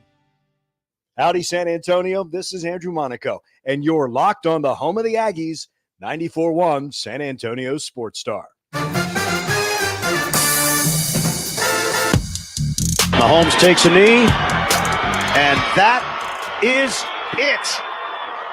The Kansas City Chiefs are going back to the Super Bowl for the fourth time in the last 5 years. Viva Las Vegas for KC. They've done it again. Ian Eagle on the call. Yep, the Chiefs are going back, looking to solidify the golden age of Chiefs football. Is this, and well, will it be considered a dynasty? Let's talk about it with one who would know, Stephen Serda of Arrowhead Pride, joining us here. He's on the beat, and he'll tell us, hey, welcome on the show, man. Good to meet you. Hey, what's going on, guys? All is right in the world. The Chiefs are back in another Super Bowl. Stephen, I hate you so much. I mean, like you, it's so unbelievable how predictable this is. And I picked the Bills, I picked the Ravens, and I feel really, really stupid. This feels like the most improbable Chiefs run to the Super Bowl, but in a way, the most predictable at the same time. I know those are confounding principles. Yeah, I mean, I think it's definitely their toughest run, and we've seen it all season long. Like, this is maybe the least complete team offensively that they've ever had, but the thing that's been discounted all season long is the Chiefs defense is absolutely elite. And we saw that again yesterday. It doesn't matter if it's at home or on the road. Like, this Chiefs defense has enough stars and enough playmakers to go compete with anybody. And, you know, it's funny, Steve, as we look at them, that they're not going to get the credit they're due for getting where they are. It's certainly not going to be a defense first discussion when we talk the Chiefs. It's going to be Mahomes and everything that he did. Yes.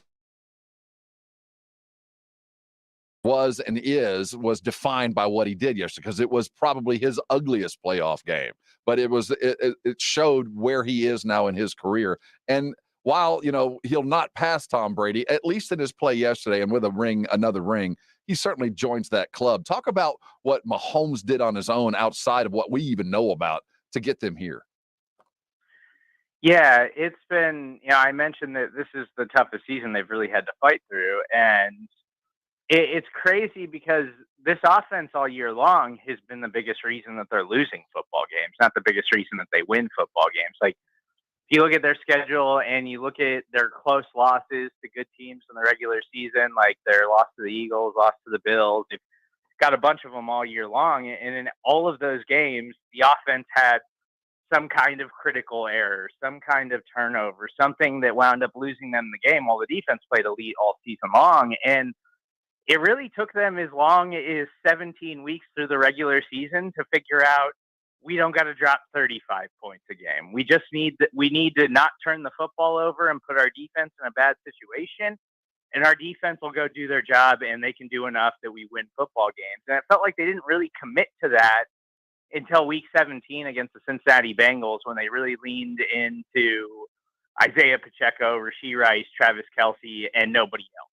And then we can win like that on offense because our defense is elite and they won't give up a bunch of points.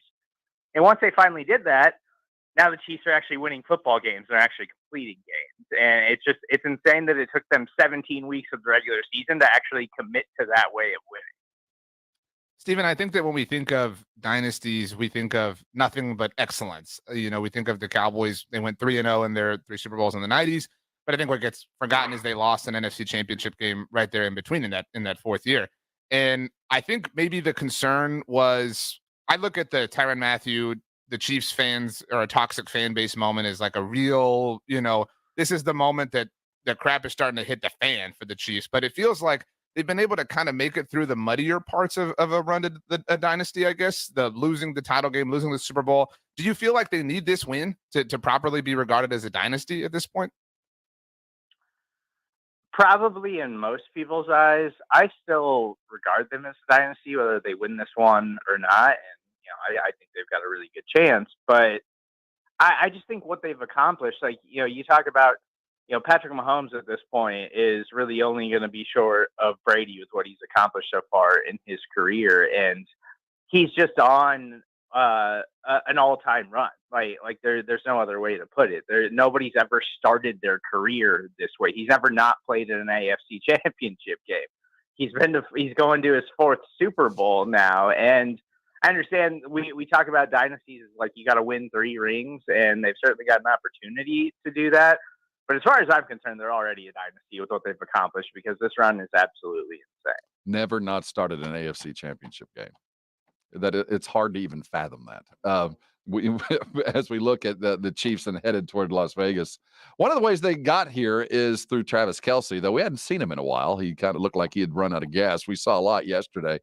In your experience with the team, how much of his route running is just he and Mahomes, and how much of those are called routes that he seems to always be open, at least in the big games?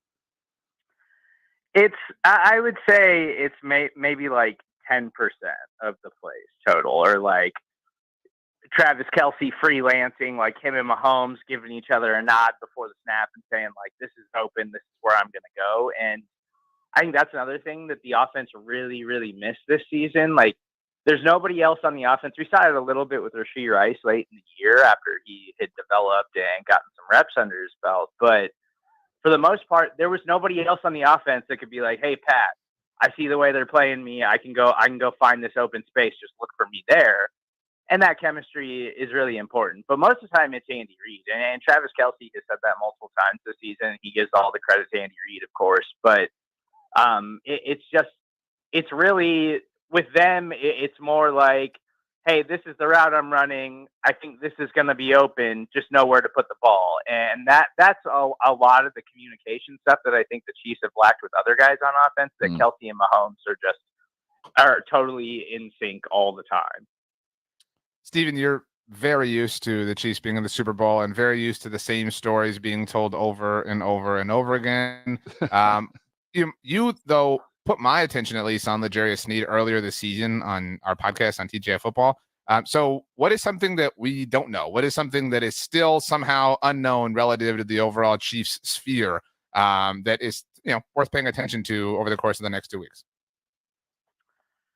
I think it's rookie safety Chamari Connor. This is so similar to L'Jarius Sneed in a lot of ways. Sneed was a 4th-round draft pick who kind of came in playing a little bit of like hybrid safety corner, and then really transitioned to a full-time corner, was a full-time slot corner for a couple of years, and he was tremendous at that. And then last season, we really saw him take the step to being like a full lockdown corner. And then this season, he's been elite, all-pro caliber all season long.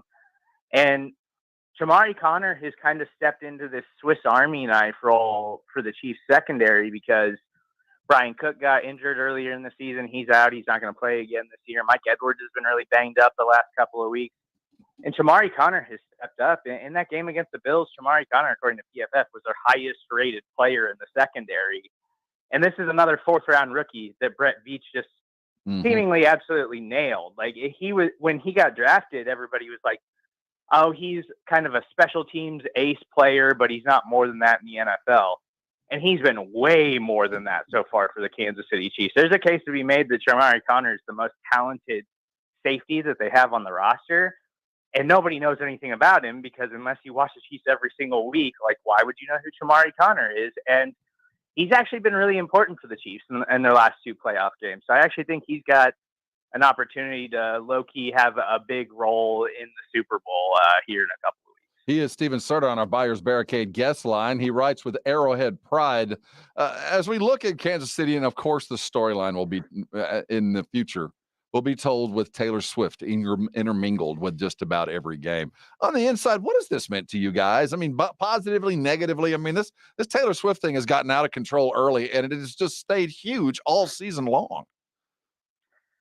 I am kind of obsessed with it. Like, I'll be honest with you guys. I'm not like a big Taylor Swift person. Was not before the season at all. And I know who she is and what she's accomplished in her career, but I just think this team and all of the storylines they've gone through, and coming into the season, it was like, how could they get any bigger than they are right now? How could they get any more famous or popular or hated, whatever it is, across the country? And they did that in every possible way this season, including making the country's Taylor Swift fans Kansas City Chiefs fans. True. And it's been something that's really cool to watch. It's something that was completely unexpected, and it's just another storyline of this team. I imagine she's going to be at the Super Bowl, and I imagine she'll be going nuts if the Chiefs find a way to get a win. Stephen, what people don't know about you that I do is that you are a cinephile. Stephen's on Twitter at Stephen Serda, and I need you to break a tie for us, if you will. Actually, so everyone knows, Stephen and I were texting about the Iron Claw over the weekend. He watched it as well. But Stephen, Rob and I disagree. I won't tell you how, on the Dune franchise. One of us thinks it's great. One of us thinks it's trash. So as somebody who is authorized to offer legitimate movie opinions, your thoughts I'll on be Dune? the judge of that. So we're just talking about the most recent Dune movie, or like just in general? Yeah, disregard the 1984 film for the most part. You can factor it in as a relevant data point if you'd like, but the meat of this all, like the fried chicken you made over the weekend, is the most recent film and the one yet to come. So the first one by Denis Villeneuve, who I think is a brilliant filmmaker. I think it's a solid movie. I don't think it's an amazing movie because there was so much left to talk about and so much to discuss, and it's just the first chapter in his movie. And he wants to make a trilogy over the first two books and everything. Like, there's just so much left to talk about. And if you don't know the story of Dune, I think the first movie was totally serviceable, but there's still so much left to discover about the story, so many characters to introduce.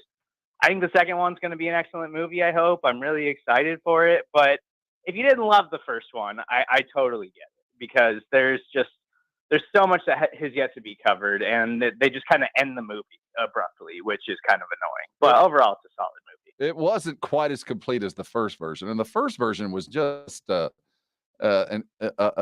reach that didn't quite match the grasp. And this one, it felt cut off, but the Herbert book was kind of they held true. I'm down. I'm excited about it. I like it. Stephen, it sounds like you think it's more trash than gold. Oh, if you have to pick one put side. words in his mouth, RJ. That sounded like an endorsement to me. I like the movie, but as somebody who has read all the books, is a big fan of the series, like, I understand the frustration of the abrupt ending and being like, well, what's going on? It feels like this isn't a complete movie, because it's not. Because really, the first two movies are really kind of one movie. And I think the issue with the original Dune movie in the 80s is that they tried to compact all of that into one movie, and they just jumped ahead and missed huge chunks of the story. So it's going to be excellent. And I like the first one, RJ. I do. It's an enjoyable movie. Could be better, but it's fun. More importantly, it is nice to discuss movies that are in theaters right now that matter. It's been a long time since it's happened. We're talking with Steve Serta with the Arrowhead Pride as his Kansas City Chief beat takes him all the way to Las Vegas. Of course, we'll be there too. Steven, we look forward to seeing you in Vegas. Yeah, appreciate it, guys. Hope the Chiefs get another one. Thanks, Stephen. You're the man. Steven Serta of Arrowhead Pride. Make sure you're following his stuff on Twitter and everywhere else on the X's and socials. The insight that I'm going to take away from this is the Chiefs yesterday became a team in full. I've seen them win a lot of different ways. I've never seen them win that ugly. I've never seen them have to rely on a part of a team that I didn't think they had it. We talked about their defense all season long, and I don't think we gave them the credit because the games that they lost or the close ones were just so ugly. But it turned out that was the game plan. That's what was required to get them to the Super Bowl. I think it is the most impressive run they've been on because they've dealt with the most, I guess you could call it, adversity relative to who they've been. Actually, a few years ago, I was talking with Stats, who was a guest of ours in the 7 o'clock hour.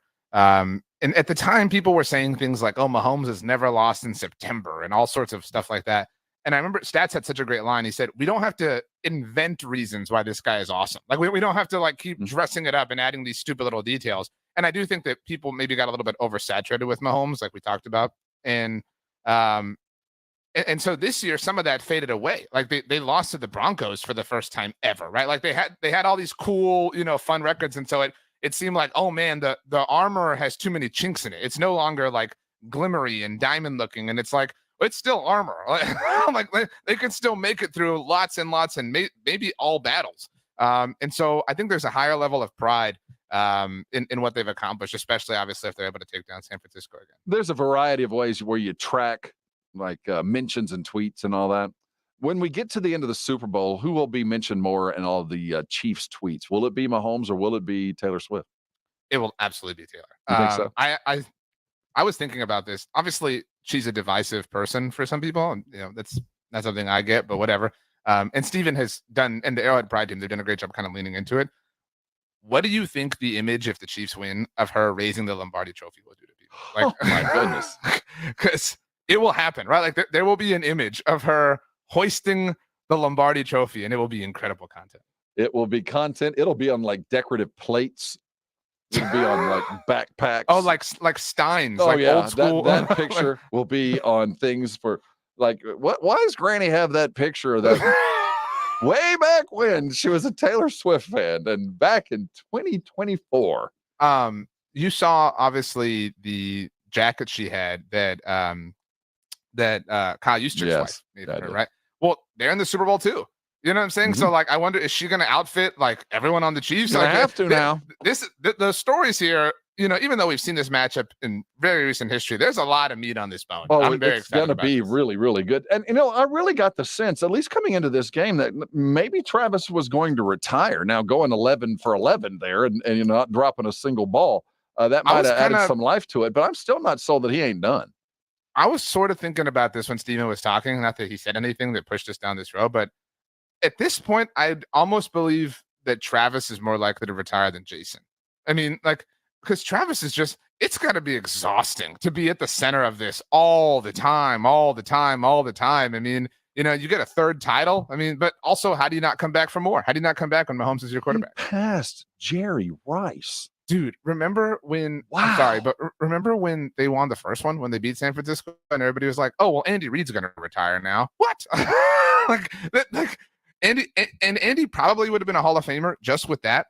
But since then has gone to what? 4 more title games, 2 more Super Bowls, and might win a third total one. I mean, what a wonderful marriage and pairing this is all. I'm so grateful this happened to a team I had no real beef with. Like if Mahomes if he'd been drafted by the Niners or something, this would really suck. Good. Exactly right. This was it landed on a pace of, nice white bread. I could make it the flavor I want, but I wasn't mad at it when he arrived. 151 passes in 29 games. That's what Travis Kelsey has done. And for anybody who watched Jerry Rice, who for my money, it might be the best football player ever to walk on a field, to watch Kelsey pass that, that's legitimate. That's one of those records you go, oh, you're standing next to Jerry, and acknowledgments given, flowers coming up. Speaking of flowers, 2 straight wins. Can they make it 3? The Spurs are playing the Wizards. We'll get you ready next. You're on 94.1 San Antonio's Sports Star.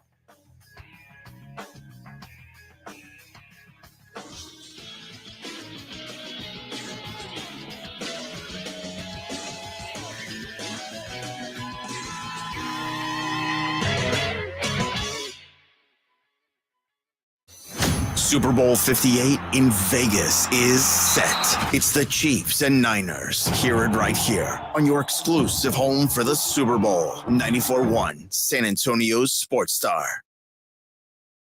After years of discomfort, it's like I'm alive again. Sonia Hackett talks about how QC Kinetics changed her life. QC Kinetics has given me my quality of life back. Before QC Kinetics, Sonia suffered from horrible knee and back pain stemming from a car accident. I was wearing knee braces just to try to maneuver around. Sonia hated the idea of pain meds, and surgery seemed too risky. So she turned to the local medical professionals at QC Kinetics, the leaders in advanced regenerative medicine. That consultation just changed my life. I can do the treadmill, everything. I don't have anything holding me back. The quality of life is pain-free. QC Kinetics has made us very happy. Call QC Kinetics for your free consultation today. I'm going to get emotional again. They are like family members to me. They care. Call QC Kinetics now. Call QC Kinetics, 210-571-0318. That's 210-571-0318. 210-571-0318. Flight by Yingling. It's the next generation of light beer. For those who don't follow trends, but craft them. Flight by Yingling is 12 ounces of uncompromised refreshment from America's oldest brewery. With only 2.6 grams of carbs and 95 calories, this is premium refreshment 6 generations in the making. Don't just raise a glass, raise the bar. Flight by Yingling.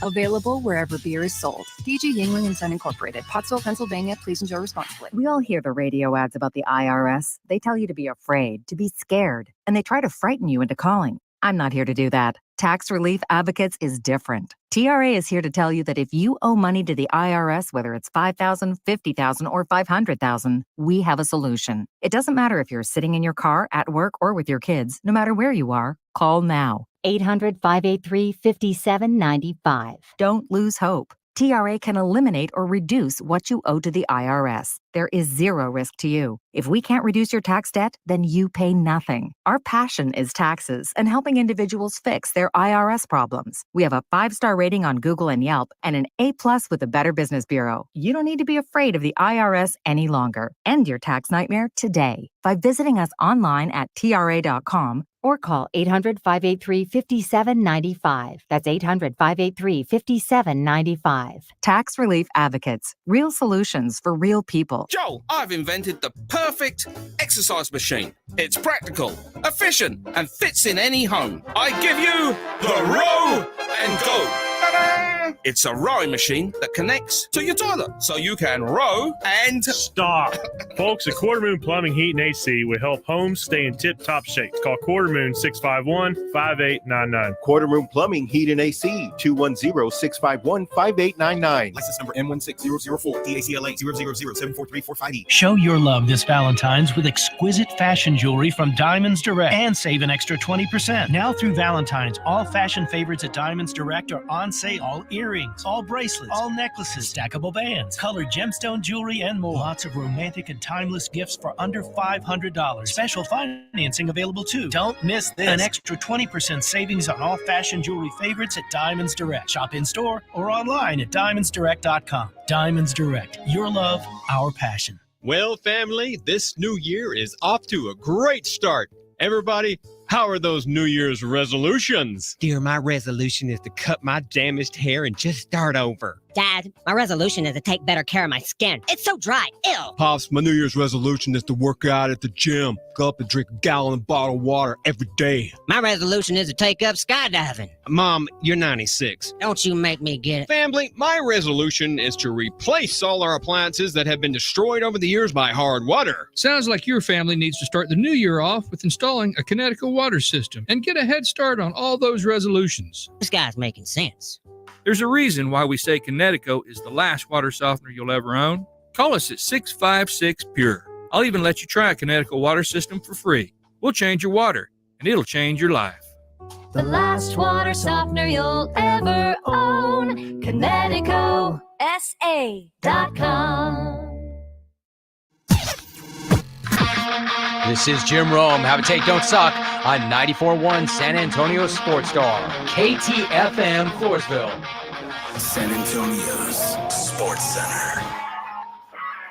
Your Super Bowl is set. It'll be Chiefs 49ers in Super Bowl 58. They'll gather together in Las Vegas, as will we, as 94.1 will bring it everything you need for Super Bowl week.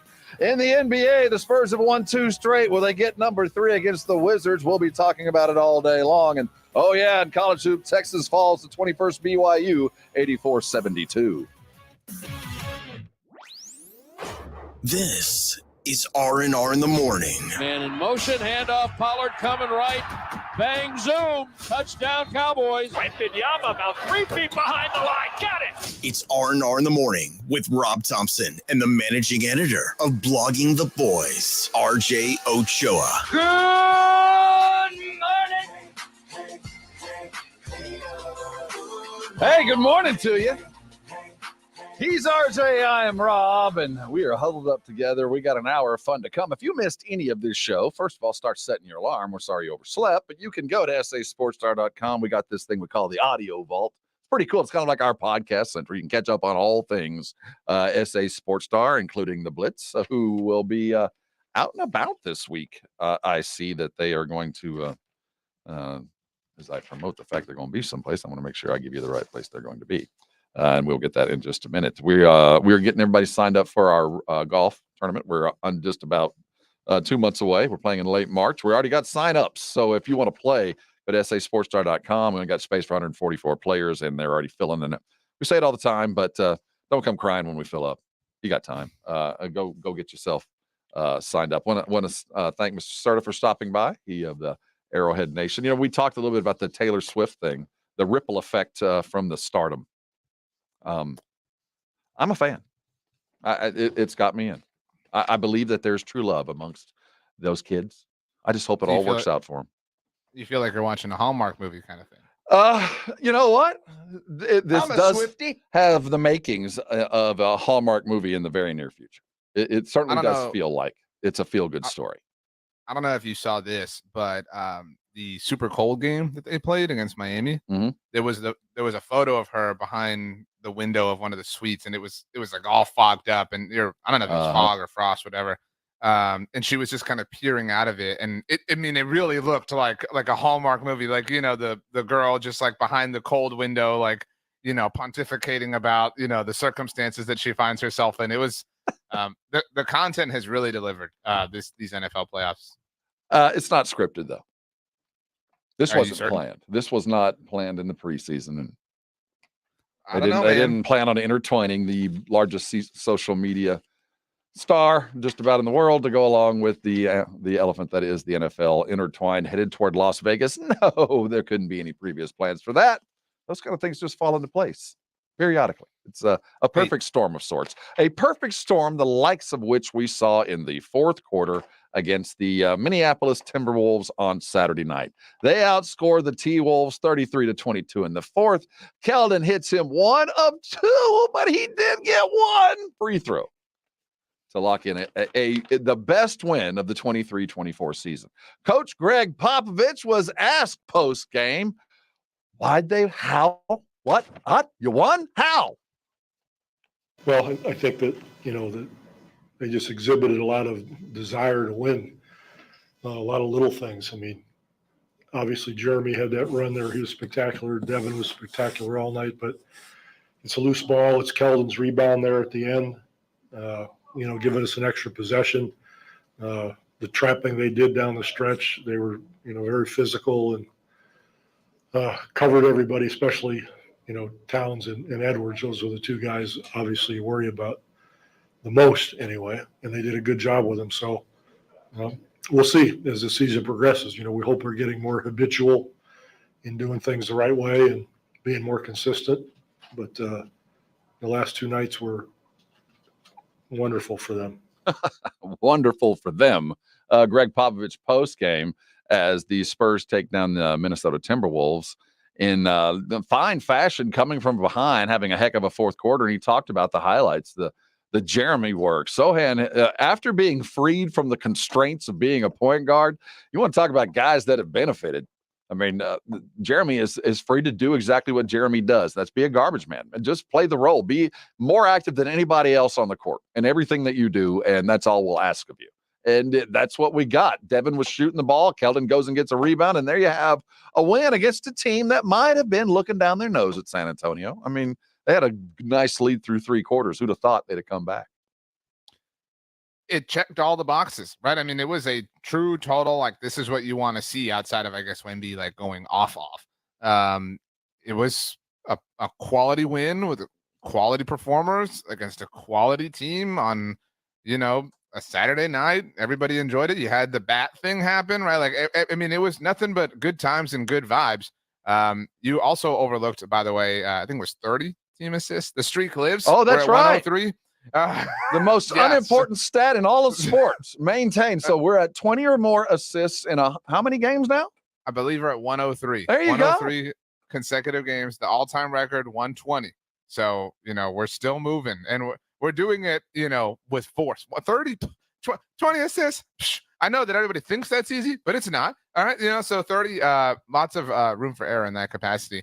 We talked about, Rob, before the homestand at the Spurs, we thought would take 3 of the upcoming games. Minnesota was never one of the 3 that we predicted, but they now have 2, including back-to-back, going for their 3rd win in a row. First time this season that they would win 3. Washington stands in their way. I think this is it. I think this is number 3 in a row at home, which checks off our boxes, and also the first 3-game home or 3-game winning streak in general of the season. Like, how do you not take the Spurs tonight? How can you not? Well, like last time they played the Wizards, they got the coach fired. So let's see how it goes. And Kuzma's here for a tryout yet again.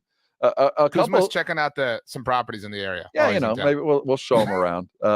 Malachi Brennan might be able to sublet something to you. Doesn't look, as he sat on the bench and watched the game last night. In post-game, Pop talked about, they did the little things to go win. They did the things to win basketball games.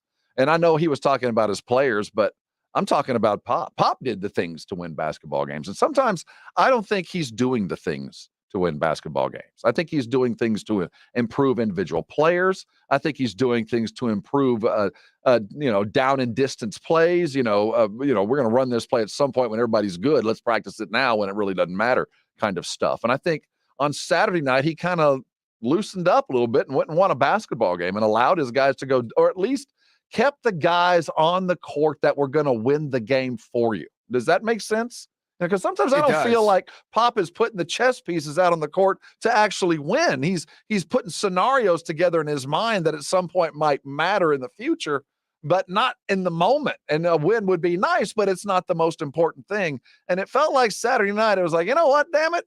I kind of figured we were going to do some things here in the fourth quarter, but you guys have worked your asses back into this. Let's go win it. And you kind of felt like that was what they went and did. Yeah, I did feel a little bit of like, well, I guess. Yeah. Kind of like begrudging. We'll win. All right, we'll just win another one. Damn it. There went one ping pong ball. I don't know if that's the sense, because what has been so galling is the losing, but the way that the losses have happened, where you don't even feel like they're giving themselves a shot. Like, we're just going to sub a guy out. And we're going to do something weird. We're going to have a different point guard, and it's just going to turn into, a bunch of small victories in what was an overall defeat. And, on Saturday night, we get all of it. We get the come from behind. We get the hustle plays. We get the big shooting from our other guys. And that's so fundamentally different from the conversation that we were having last Friday, because it's, the finger pointing from me, it was there, and it's still there. I still, yes, you stacked a couple of wins, but the same inherent problems remain. When we're playing teams that are of equal talent, yeah, we're pretty damn competitive, and every now and then we shock a team. But at some point, we are going to start dealing with the ongoing issue yet again, is we are an under-talented basketball team. We are not going to be playing against teams of equal talent. We're always going to be behind, but for 1 or 2 guys. But from 1 to 13, there maintains a problem. And to win consistently, you have to be able to go above and beyond and hope for luck and do those things that Spurs aren't going to get. They've got 10 wins, but that doesn't mean 30 is imminent. Is it? It's really nice to not have to stretch for the positives, right? The Milwaukee game, the Philly game, it was, we were close. We were in it for 3 quarters, right? Whatever. I mean, by the way, I feel so much better about the Embiid 70-point thing. Like, maybe that's just normal, after what did Luka drop? 76 or 73? That's crazy. By the way, there was 7 people to ever do that this time a week ago, and or 8, twice. And now there's 10. Whatever. But so it's nice it feels real. You know what I mean? It feels like this is a real. It feels like we're on Survivor and Jeff Probst just had an award or a reward challenge, and we all get to go to the sanctuary and eat some meat. Yeah, get a little bit of respite. Yeah. Yeah, exactly. And so, and I agree with you. It feels more purposeful. It feels like there is a an end goal. Like we're not just wandering here in purgatory trying to just, simulate all this, go through exhibitions and things like that. It just, there's a different juice when there's a game on the line. That's what was so fun about Saturday night. It was this back and forth, and like it involved stress. When was the last time you stressed over the final minutes of a Spurs game? It had been a very, very long time because, it felt good to live again, I think, in that sense. And so, yeah, I agree with you. The minutes restriction coming down on Wemby, being cleared to play back-to-backs, things like that. It does feel like we're pulling the plastic off the phone for the first time. Just right? Like, yeah. This is what the screen feels like. Okay, all right. Little by little, we're kind of getting that feel. You just wonder how much we'll be allowed to continue that growth, because are we going to fall back into the incremental growth, the improvement inside the game and the victories? Well, if it happens, it happens. Tonight, we get a brother-on-brother stuff. We get the Jones boys going at each other, which will be fun to watch again. As Trey's riding the win streak, though. He's the one who's hot right now. He is. First time ever. And Washington, while they are not a great team, they're a terrible defensive team. So for all of you prize pick type guys, those of you DFS types, I'd be looking at the overs for most of my Spurs if I was going in tonight. The Wizards, last time we saw them, gave up a whole bunch of points. I don't see it improving any as they hit the road, as they sit 27th. In defensive rating coming in to San Antonio tonight. So an opportunity, believe it or not, to get, dare I say, 3 consecutive wins. Dare we dream this far in the middle of the doldrum times? I mean, dude, this is, do the Spurs finish this week with the worst record in the West? Where are we hanging right now? I think that we are 10-36. Let's see. Let me pull this up formally. Portland is 13-33. In Portland's schedule this week, they've got Philly tonight. They're down. Oh my gosh. Yeah. Okay. Now this question really. These are Portland's games. We're gonna go through Sunday. I know Sunday's technically next week, but we'll go through Sunday. But before next Monday's show, this is Portland's week. Philly, Milwaukee, and then back-to-backs in Denver. What? You think Chauncey Phillips looked up his schedule when they got that one? Are you kidding me? Is this some kind of exhibition week? I feel like the Washington, what's the team that plays the Globetrotters? The Generals. That's the Generals schedule. Isn't that the Generals schedule? Do we have the Globetrotters in there too?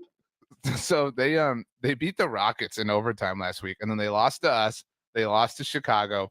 And so they're riding a 2-game losing streak. They got Philly tonight, Milwaukee on Wednesday, and then they're at Denver on Friday, and then again on Sunday. At least they get it out of the way.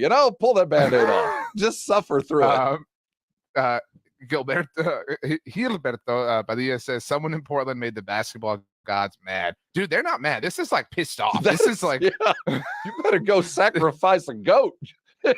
So because that's the wrath of God stuff right there. That's pestilence and grasshoppers. And oh, by the way, take back-to-backs with Denver with you on the way out of that week. So we've evolved. We're no longer just like, oh, can the Spurs win 3 games at home? They've won 2 at home, right? This feels like a foregone conclusion. So will they match? Let's lower the question a little bit. Will they match Portland's 13 wins, which they definitely want to improve upon, by this time next week?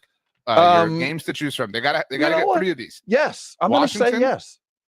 So find me the 3 starting today. This one, Washington. Yes. Okay, that's 1. Orlando on Wednesday. No. Okay. New Orleans on Friday. No. Cleveland on Saturday. Yes. That's only 2. Oh, we need one of those. The most likely of those 2 is probably Orlando. I don't think they're going to beat New Orleans.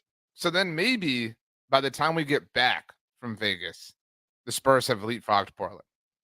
But, again, don't sacrifice long-term objectives for short-term satisfaction. I mean, maybe there might be a need to sub in Malachi Brennan to shoot the game away. We are chasing ping pong balls. If we're going to do something, let's do one thing right. Let's not half-ass our way into 15 or 20 wins and a 7th seed. Wow. Or a 7th pick. Let's do this right. Maybe I'm too big of a prisoner of the moment, but Saturday was just so much fun. Saturday felt so good. And so I just want that to continue. And there's something to be said for that. I mean, we forget what it's like to enjoy a come-from-behind win, but more importantly, at some point, I want to start turning on basketball games and not figuring out how are we going to win, but trying to figure out what are they going to do to beat us. And we're still a long way away from that. But it was nice to figure out, to watch a fourth quarter run going, you know what? They're going to have to stop us, and they can't. That doesn't happen very often. And we saw it against stop Jeremy Sohan from an unexpected source for sure. You're looking for an unexpected source of mental health. You're looking for a place to go and find your zen. We're only about 15 minutes away for you to offer up to the gods, like Portland should, the negative air. We're going to air our grievance in just a couple of minutes, but we're looking forward to a Super Bowl and looking at the NFL's coaching carousel, because Philadelphia has hired themselves a gym. And will the Cowboys follow that up with a hold my beer kind of defensive hire if they lose Dan Quinn? Let's look at the NFL with the Cowboys lens next. This is Rob and RJ, and you're on 94.1 San Antonio Sports Star. The NFL playoffs are here. Read all about it, baby. One last drive. Wild card, divisional, conference championship, and Super Bowl 58 in Las Vegas. Hear it on your exclusive home for the NFL playoffs and the Super Bowl. 94.1 San Antonio Sports Star. I always wanted to learn Spanish, but I never thought I'd have the time. Then I discovered Babbel. Babbel's lessons are fun.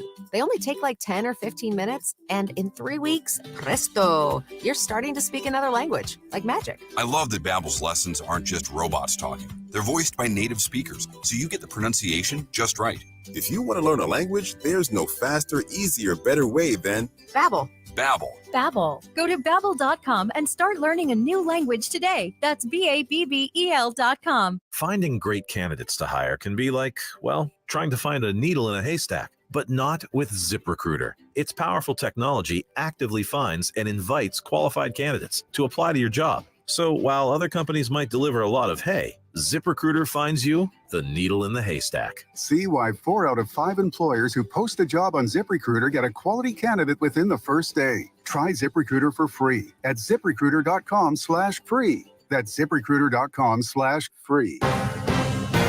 Hurt in a wreck? Get George.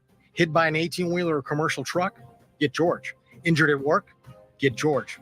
When you're dealing with personal injury, you need to get George, because George gets justice. I'm George Salinas, and my San Antonio-based firm has been recognized across the state of Texas and the United States. Call George Salinas Injury Lawyers today at 210-225-0909 or visit getgeorge.com. Eczema flaring up again? We have good news. Exoderm. If you or someone you love suffers from eczema or dermatitis, get Exoderm, the common sense answer for eczema. This stuff really does work. Exoderm contains the #1 doctor-recommended ingredient in a clean hypoallergenic cream with no harsh additives. Take back control of your eczema with affordable, fast-acting Exoderm Flare Control Cream. Exoderm. It's in the first aid aisle of your local Walmart, H-E-B, and other fine stores. When something happens to your kitchen, you might say, This is ludicrous. but that won't fix your home. That will only get you the rapper, Ludacris. Having trouble? Don't panic. Don't be alarmed. You need to file a claim? Holla at State Farm. Like a good neighbor, State Farm is there. That's right. You can file a claim on the app or call us. Thanks, Mr. Chris. No matter how ludicrous the situation, like a good neighbor, State Farm is there. State Farm, Bloomington, Illinois. My friend and I are taking a trip to Mexico this year, but neither of us speak Spanish. So we downloaded Babbel and started learning Spanish fast. Want to start getting conversational in another language? In as little as 3 weeks, Babbel's quick 10-minute lessons were designed by language experts to be the most efficient and effective way to learn a new language. ¿Cómo te llamas? ¿Cómo te llamas? Babbel, language for life. Celebrating 10 million subscriptions sold. Go to Babbel.com and start learning a new language today. That's Babbel.com. Guys, did you know your testosterone level impacts your energy, libido, sleep, weight, hair loss, mood, and even ED? And right now, Revive Men's Health San Antonio will check your testosterone for free. They've helped thousands of men since 2011 feel and perform better. They're so confident they can help you, they even guarantee it. Schedule your free testosterone test, exam, and consultation today. Call 210-615-7777. That's 210-615-7777. Or visit ReviveMen'sHealth.com. Texting privacy policy and terms and conditions posted at textplan.us. Texting enrolls for recurring automated text marketing messages. Message and data rates may apply. Reply stop, opt out. Go to nomoredraftywindows.com for full offer details. Attention all homeowners. Do you know when to replace your windows? Feeling too hot or cold? It's time to replace. Fog between the glass. Time to replace. Spending too much on expensive energy that literally goes out the window? It's definitely time to replace. If you've put off replacing windows in your home because it's too expensive, here's great news. You can now get a free in-home window consultation and free price quote from Renewal by Andersen, the company with the most 5-star reviews among leading full-service window replacement companies. And right now, you can save $359 off every window and $887 off every door. Just text RENEWAL to 200-300 for your free consultation on top-quality affordable windows or patio doors for no dollars down, no payments, and no interest for a year. That's right. You don't pay a dime for an entire year. Plus, save $359 off every window and $887 off every door. But hurry, these big dollar savings end this month. Text RENEWAL to 200-300 right now. Text the word RENEWAL to 200-300. Don't wait. Text RENEWAL to 200-300. Hi, it's Jason Minix. You're listening to the home of the Cowboys, 94.1 San Antonio Sports Star. Hey, we want you to release the badness. You got about 15 minutes. Prepare yourself to air your grievance. So the Philadelphia Eagles, in a soul-searching kind of a move, have been looking to kind of get themselves back on the track that's thought was going to lead them to a Super Bowl this year. Didn't happen. The offense collapsed. The defense had their issues, and Sirianni was almost ousted. Over the weekend, we saw a brand new offensive brain going to come into the Eagles building. That is one we know very well. Kellen Moore is now going to be Jalen Hurts' guru. Step forward, step sideways, step back for the young quarterback. For Jalen? Yeah. I think it's a lateral move. Yeah, me too. I'm just look. Strange hire. I'm not going to lie. This one is a strange hire. Kellen Moore, I always felt like needed a long arm, like a big arm, like for his offense to work. They needed a guy who would stand back in the pocket and drop dimes, because that's kind of what he always wanted to be. That's not who he was. He didn't have the arm to do it, but he wanted to be that guy. So I always felt like his offense was, built for the Herberts of the world, and that didn't work. He's not exactly an RPO machine, Kellen Moore. No. Doesn't exactly incorporate a lot of movement from the quarterback in his offense. And I think it's dependent on, to your point, the big play, the long ball, aggressive attacking over the field. And that's the kind of opposite of what we saw from Jalen Hurts over Philadelphia's collapse over the second half of the season.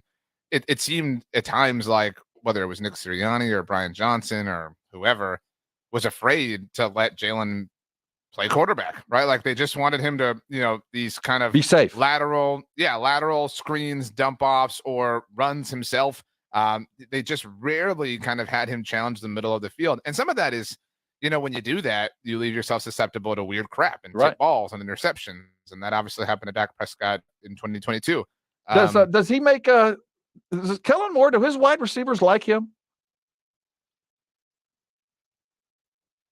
Sure. I'm just thinking of his time with the Cowboys, and we always seem to, have production issues and one issue after another with the wide receivers. I don't remember ever being mad, like my OC isn't running an offense for me, but I don't think his offense makes wide receivers better.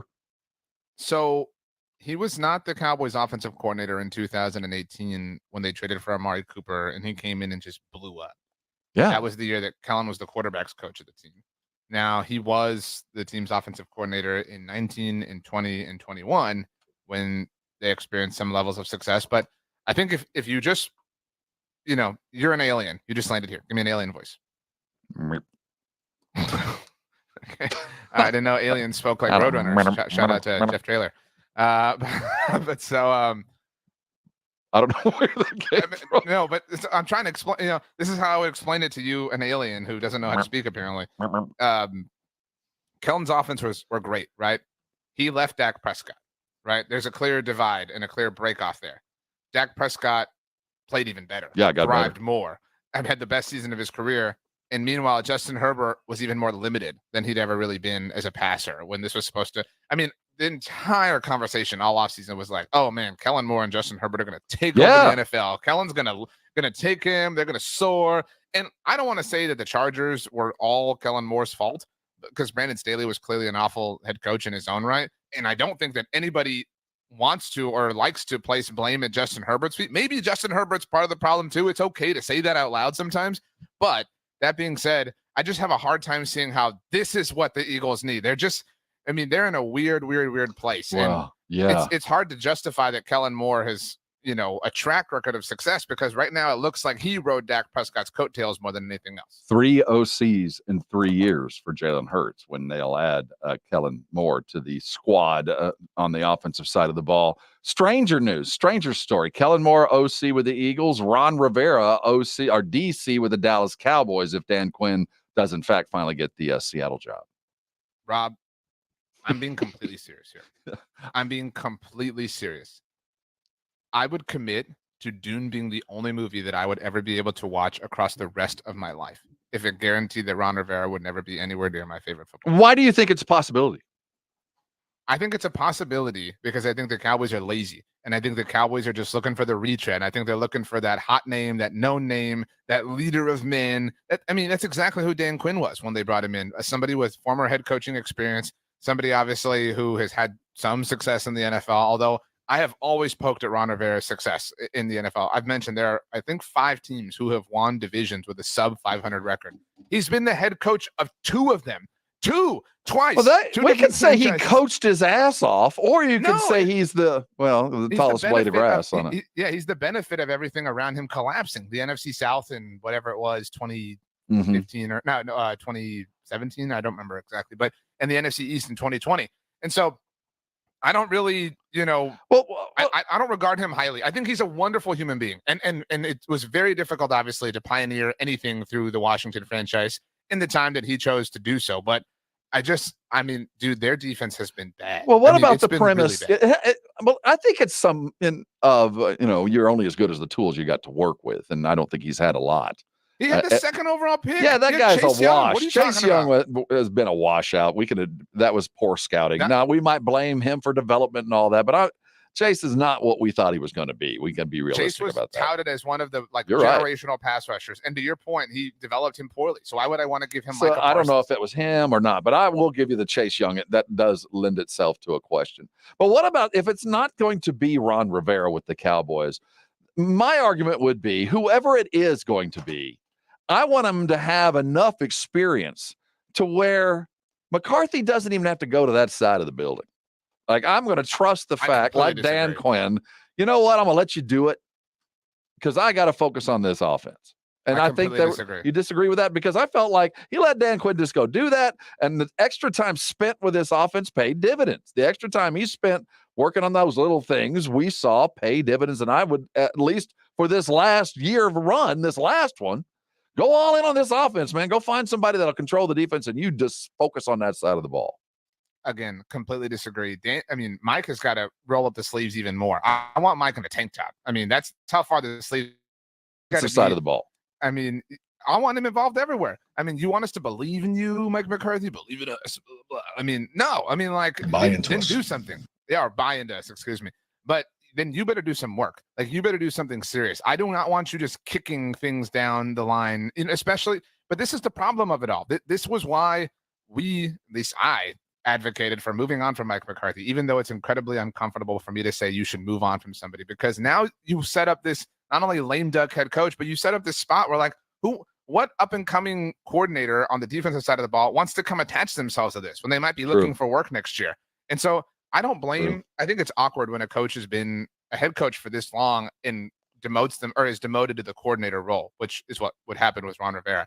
I do think these are somewhat extenuating circumstances, and that he's probably ready to just focus on football because it's been quite the circus in Washington through his 4 seasons there. That being said, I want nothing to do with it. There's no track record to support that he's great at this. Plus, Ron Rivera interviewed for the Cowboys head coaching job, 17 years ago, and didn't get it. So if you didn't believe in this dude when he was at the peak of his come on. You're not going to hold 17 years against him. he was at the peak of his defensive prowess. He was coming off of coordinating the Bears, the Rex Grossman Bears, that defense that was amazing. And if you didn't buy into him then, when he was, again, seemingly at least closer to his prime, what makes you think you can buy into him now? Like this, I'm sorry. I can kind of get in line behind Mike McCarthy for 2024.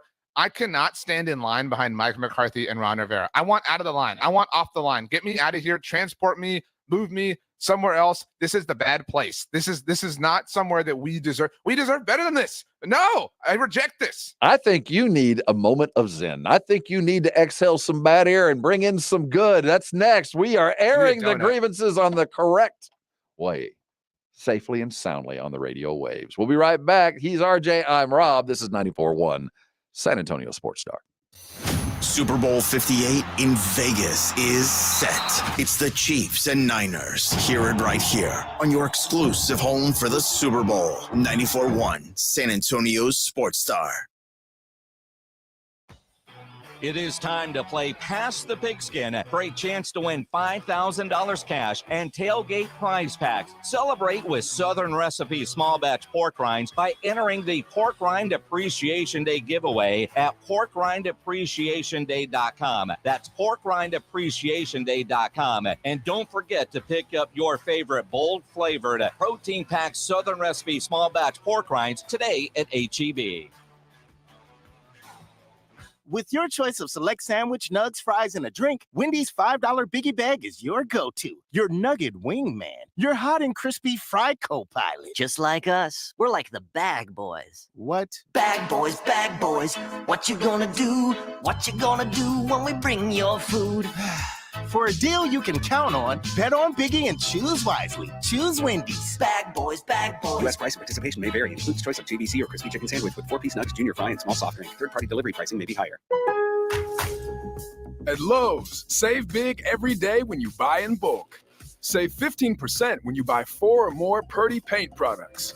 And there's more. Save 10% when you buy 68 or more panels of select OSB sheathing. Visit us in-store or online for low prices on the materials you need. Because Lowe's knows savings. Lowe's knows pros. Selection varies by location. While supplies last. Discount taken at time of purchase. See sales associate for details.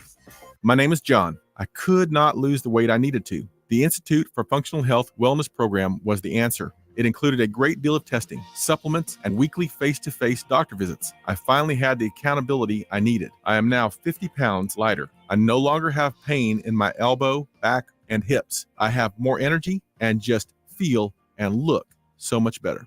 Call for your complimentary consultation, 210-468-1891. I'm Dr. Torres at the Institute for Functional Health. When something happens to your kitchen, you might say, "This is ludicrous." But that won't fix your home. That will only get you the rapper, Ludacris. Having trouble? Don't panic. Don't be alarmed. You need to file a claim? Holla at State Farm. Like a good neighbor, State Farm is there.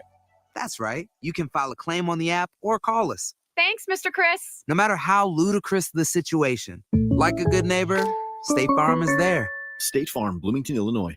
My friend and I are taking a trip to Mexico this year, but neither of us speak Spanish. So we downloaded Babbel and started learning Spanish fast. Want to start getting conversational in another language in as little as 3 weeks? Babbel's quick 10-minute lessons were designed by language experts to be the most efficient and effective way to learn a new language. ¿Cómo te llamas? ¿Cómo te llamas? Babbel, language for life. Celebrating 10 million subscriptions sold. Go to Babbel.com and start learning a new language today. That's Babbel.com. This is Jim Rome. Join me weekdays at noon on my new home, 94.1 San Antonio Sports Star.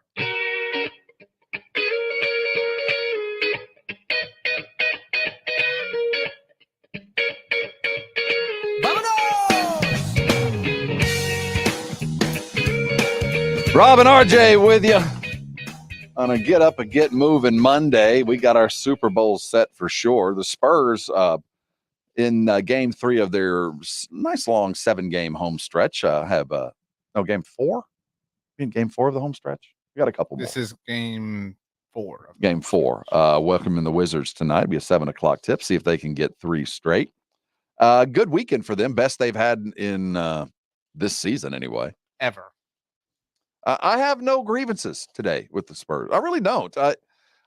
they're still the same team I was mad at, and Coach Pop still has some issues in my mind as far as the process to getting better. The patience that he is exhibiting is Job-like.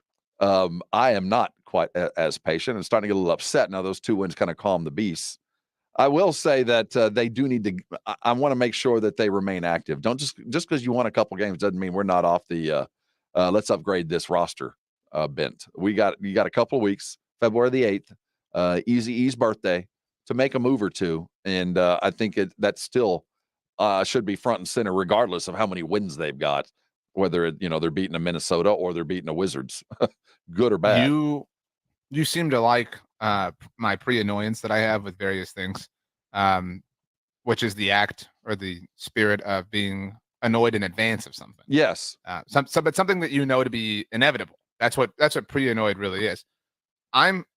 This is a twist on that. I'm pre-annoyed at one hypothetical of the Spurs. That's really my pre-annoyed hypothetical grievance with the Spurs. And that's if they take their foot off the gas against Washington, right? If they blow this game or they lose this game, it's one they should win. They're 4-point favorites according to odds makers. Go get 3 in a row. We haven't had that ever this season. Go get 3 in a row and treat it like a must win. Treat it like Don't play with your food. You know what I mean? Like that. I'm pre-annoyed at hypothetically playing with their food. I think that's fair. Of the broadcast quality that we got to watch yesterday, you get the taste of CBS and you get the taste of Fox. We're not going to have Greg Olsen make the call in the playoff game, and while you know what's coming, of the two, which of the two broadcasts, the A teams, do you prefer? You're saying Fox and CBS? Yeah, Fox. Olsen, Romo, and all that goes along with it. I love Tony Romo and am very grateful for the good times. I know people be like, what good times? But the good times that he helped me have as an adolescent. But he is so bad. We got to admit something. We got a problem. He's not good. He's so bad. It is the same screaming and just puppy energy. And I'm not going to accuse him of not doing homework, but it sounds like he doesn't. And what I appreciate about Greg Olsen and Chris Collinsworth and Troy Aikman, I don't think Chris Collinsworth gets enough credit for this. It is very clear and obvious throughout a broadcast that they have spent hours upon hours upon hours dissecting, learning, experiencing the information that they're about to kind of unearth on us over the course of 3.5 hours. I also appreciate the willingness to give a take. Greg Olsen's not afraid to support analytics, to support this, to support going for 2. He defended Dan Campbell on Sunday afternoon, which I disagree with, but I respect that. One of the things I think Chris Collinsworth has never gotten respect for, ever. We brought up the name Malcolm Butler earlier, talking about the Patriots dynasty.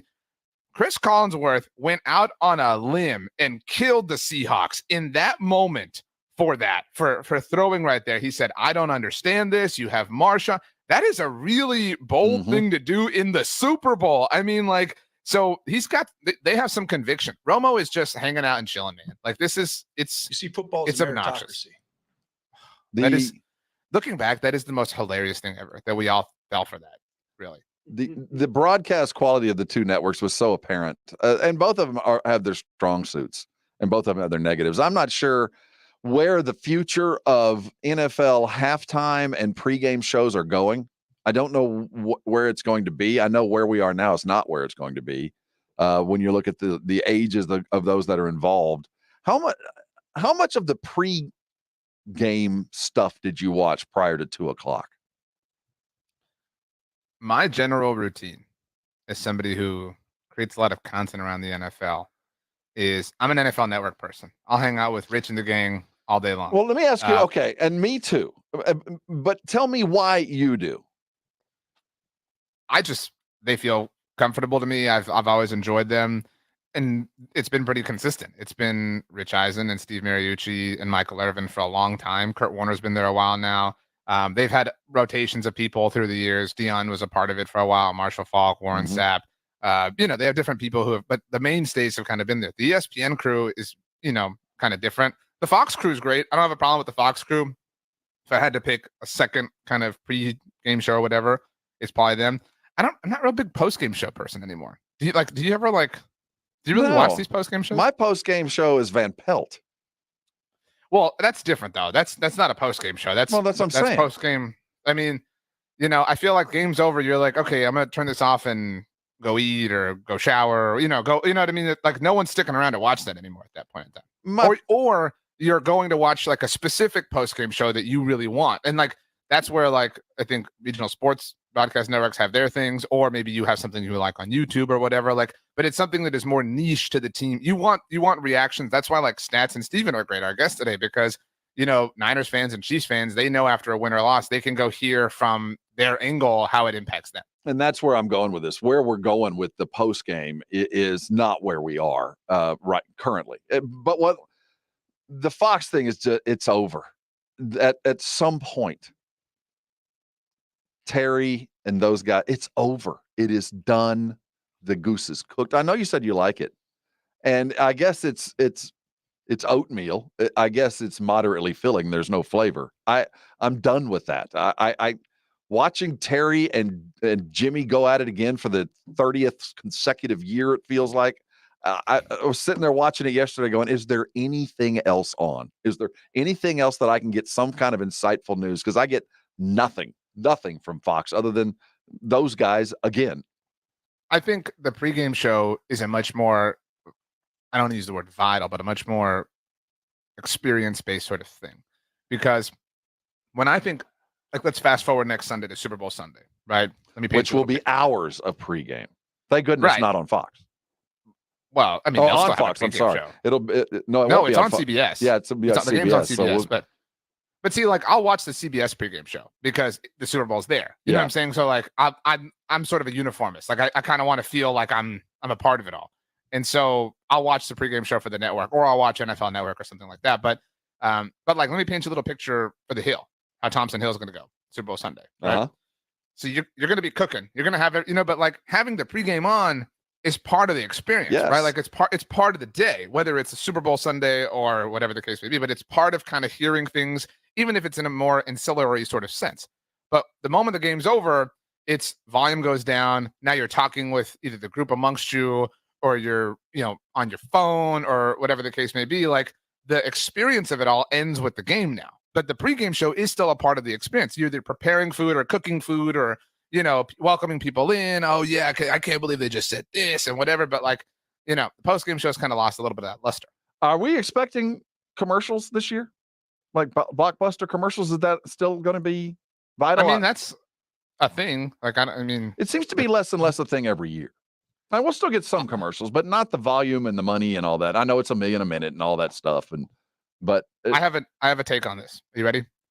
Because I agree with you. I think the Super Bowl commercials have kind of lost some luster. Yeah. But the most valuable thing you get out of this is the movie previews, the trailers. We do get like summer blockbuster trailers during the Super Bowl. That's where like I think the you contaminated my mind. The Top Gun trailer first came out in the Super Bowl. That's like that. We're about to get some high quality movie trailers. But yeah, the commercials, like, what was the year? I think it was in Atlanta where we got those M&M boxes. Yes. And then there was that M&M commercial. So, a lot of things are kind of spoiled, not a lot of grievances over the weekend. I think I knew coming into the weekend. My grievance is this Ron Rivera thing. I don't want anything to do with Ron Rivera. I have a huge grievance about this. But here's the worry, RJ. I don't think it's going to come to bear because I don't think Quinn is going to get hired by Seattle. I think that Dan Quinn's coming back. We can dance around the Rivera possibilities and everything else out there. Why hasn't Seattle already made their hire? Unless they're waiting on somebody. I mean, they wanted to wait. They wanted to wait to talk to Ben Johnson, seemingly, or Mike McDonald or whatever. But I tweeted this obviously when the Internet report said it about Ron Rivera, and I mean, if my Twitter mentions are any indication, nobody wants this. Like this was getting dragged into oblivion, and there was some really funny, responses to it all. But somebody was they're clearly leaking this to make Dan Quinn look good. Because there were all these like, Dan, I'm sorry. Dan, just stay put. I mean, we will literally take Dan Quinn over Ron Rivera. And I agree with that for what it's worth. But, in order to prop Dan Quinn up, we literally had to present the worst possible option. I get that sense. I get the sense that the Rivera thing is either cover or protection for Dan Quinn in his imminent stay. I don't think that they're going to hire him in Seattle. If they was going to get hired, they'd already done it. They know him. It's not like he's getting to know you and we'll have a couple, 3 interviews. The dude had a mailing address in Seattle for a while. It's not like there's anything new under the sun for him. And they didn't hire him. So I think we are destined to come back. And that, in the end of the day, I think will be most Dallas Cowboy fans' grievance. But have you seen, Robert, on the subject of Taylor Swift and the Chiefs and the Super Bowl? There is a point of interest because Taylor has a concert in Tokyo, like the day before, or I'm not exactly certain the time, like how long or how short before kickoff. And so people are wondering if she can feasibly perform her show and make it from Tokyo to Las Vegas before kickoff. I'm going to. That's a pretty good payout for Taylor. I imagine those tickets are probably kind of. So what's the time frame? How much time do we have between concert and? Let me see. Buy me a second.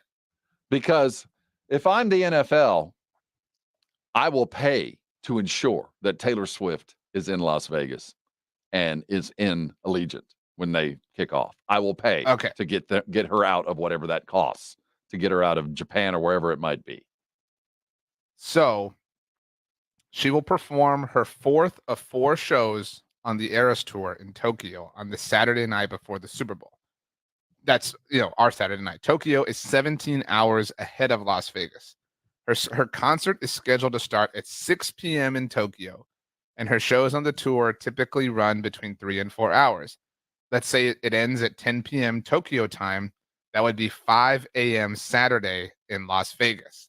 It takes between 11 and 12 hours to fly from Tokyo to Las Vegas. Obviously, she's going to be, private charter sort of thing. Right. She could theoretically arrive sometime Saturday night. The game kicks off at 3:30 on Sunday. RJ, I would be a TV special here. I sense a CNN-esque countdown clock. And I'll tell you what, if you have tickets to that show, there's not going to be an encore. You might, when that song goes off, you can chant her name all you want. She ain't coming back. That's enough time. I mean, to be able to land 3:30 a.m. in the morning on Saturday night. That's like 12 hours before the game. Again, she's not. She doesn't have to go through TSA. You know what I mean? Like this isn't that. All I know, if I have tickets, and where's this? Japan, Tokyo. It's in Tokyo, yeah. If I got tickets to that show, I ain't happy because I know I ain't getting. I might get 98% of that show. I might get everything she's got. She's about to go see her man, but I know I'm not getting it all because her mind is in another time zone in another sphere of the planet. Jared Olafson, hope I'm getting that right, Jared, in the chat says, I see a Vegas prop bet. Yeah. When will Taylor land in Vegas, over or under 12 hours before kickoff? I'm going to say we're saying over here would be more than 12 hours before kickoff. Is that the over here? I would think so. Yeah, I would say over. She's going to land with at least more than 12 hours of clearance. I think that's my take. I had the opportunity several times way back when doing the Westwood One pregame show for the Super Bowl. And we would do the show from the top of the stratosphere. If anybody's gone to Vegas. That's right. I've heard you talk about There's a radio station up there at the top, right underneath the roller coaster. That's the place with the roller coasters, right? You can hear it. I was there a couple times. They had discontinued it. I don't know if someone had, I don't know. But I've also, the stratosphere is so tall. And its location is such that when planes come in before the Super Bowl, that's kind of where they pivot point. As they're kind of waiting in line to land, they come and you can see the pilots from the. You're saying like from a parallel view standpoint. Yeah, they're at the same height, and you can legit see the pilot as they circle around. Now, this isn't the passenger jets. These are the private jets, the Lear ones. Right. The whale planes. So. But as they come and circle around. So if you're working and doing that show on that Sunday, you would probably see Taylor Swift coming in and you wonder if she would get precedence. Like they would let her jump in line to land next because she's got to get to Allegiant to see her man. There's no way she's not going to be there. Again, anyone who's taking that is, she went to watch them in Buffalo. I mean, she's not going to go see them in the Super Bowl. I mean, come on, let's all come back down to earth. Who is it now? I know that who took over like the entertainment side of things for the Super Bowl? Like Rock Nation, is that who's behind it? Apple Music. Apple Music is the sponsor as opposed to Pepsi. But isn't there somebody nowadays. like with the NFL? Who is like the? Is it Jay-Z that's like the NFL? And didn't they hire somebody of merit to kind of go get their halftime and their performances, kind of to bring it up?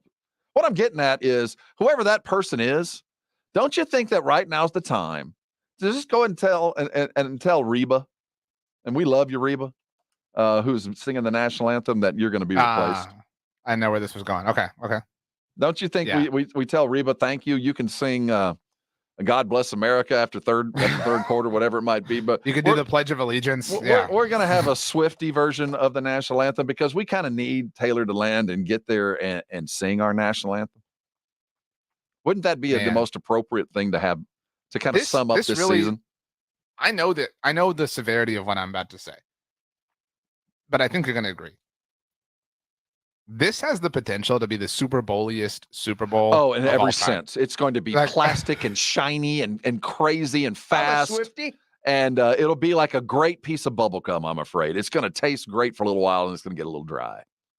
It's it's in Las Vegas. Remember when the NFL was like, hey, Tony Romo, you can't have your fantasy football convention here. Because of the sins that are going on all around. But we're going to put the Super Bowl here. So, yeah. Wow. There was a post that you threw up. It was the Minnesota Super Bowl some 6 years ago. There was one of us flying in to Minneapolis, -3, 48 below wind chill. That was the coldest I've ever been. Yeah, that was the most hinterland, out in the middle of nowhere, Game of Thrones castle in the middle of the snow kind of Super Bowl, where it was just you take your own life in your hands just to get from your hotel to the game, where it was literally that bad. I'm not trying to complain about going to the city that the Super Bowl is in for a week. It's an incredible blessing. No, I'm not. What I'm saying, no, it is. But there are variations, right? But Minnesota was probably the worst. And what a shock that Minnesota was not necessarily a hospitable environment environmentally.